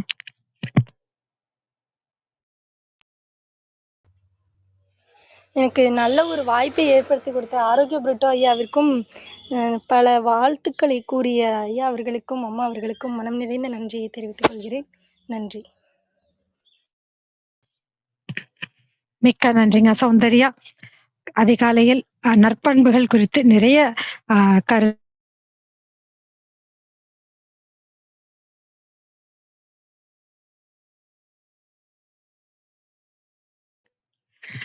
அதிகாலையில் நற்பண்புகள் குறித்து நிறைய கருத்துக்கள் பகிர்ந்துக்கிட்டீங்க. அதோடு நம்ம எப்படி நம்ம மொபைலாக இருக்கட்டும், நம்மளுடைய தனிப்பட்ட செய்திகளா இருக்கட்டும், நம்ம எப்படி எந்த அளவுக்கு தவறான செய்திகளை பரப்பாம இருப்பது, இந்த மாதிரியான தெரிந்து கொள்ள வேண்டிய விஷயங்கள் பற்றியும் நிறைய கருத்துக்கள் பகிர்ந்துகிட்டதற்கு அனைவர் சார்பாகவும் சரித்திரம் படைப்போம் தளம் சார்பாகவும் மனதார நன்றி தெரிவித்துக் கொள்கிறோம். பேச்சாளர்களாக கலந்து கொண்டு தங்கள் அன்பையும் வாழ்த்தையும் கருத்துக்களையும் பகிர்ந்து கொண்ட ஒவ்வொருவருக்கும் நன்றி. தொடர்ந்து பொறுமையாக கேட்டுக்கொண்டிருக்கும் அனைத்து கவனிப்பாளர்களுக்கும் நன்றி. குறுஞ்செய்தி வாயிலாக தங்கள் வாழ்த்துக்களை பகிர்ந்து கொண்ட அன்பு சார் சோபன் அவர்களுக்கு நன்றி. மறு ஒலிபரப்பு வாயிலாக கேட்கவிருக்கும் அனைவருக்கும் நன்றி. மீண்டும் நாளை காலை 6 மணிக்கு பார்வதி அவர்களின் வாழ்வியல் அனுபவங்கள் குறித்த சிறப்பு நிகழ்வில் அனைவரும் கலந்து கொள்ள வேண்டும் என்று அன்போடு கேட்டுக்கொண்டு விடைபெற்றுக் கொள்கிறோம். அனைவருக்கும் நன்றி. அனைத்திற்கும் நன்றி. ஆண்டவனுக்கும் நன்றி. 5, 4, 3, 2, 1 நன்றி.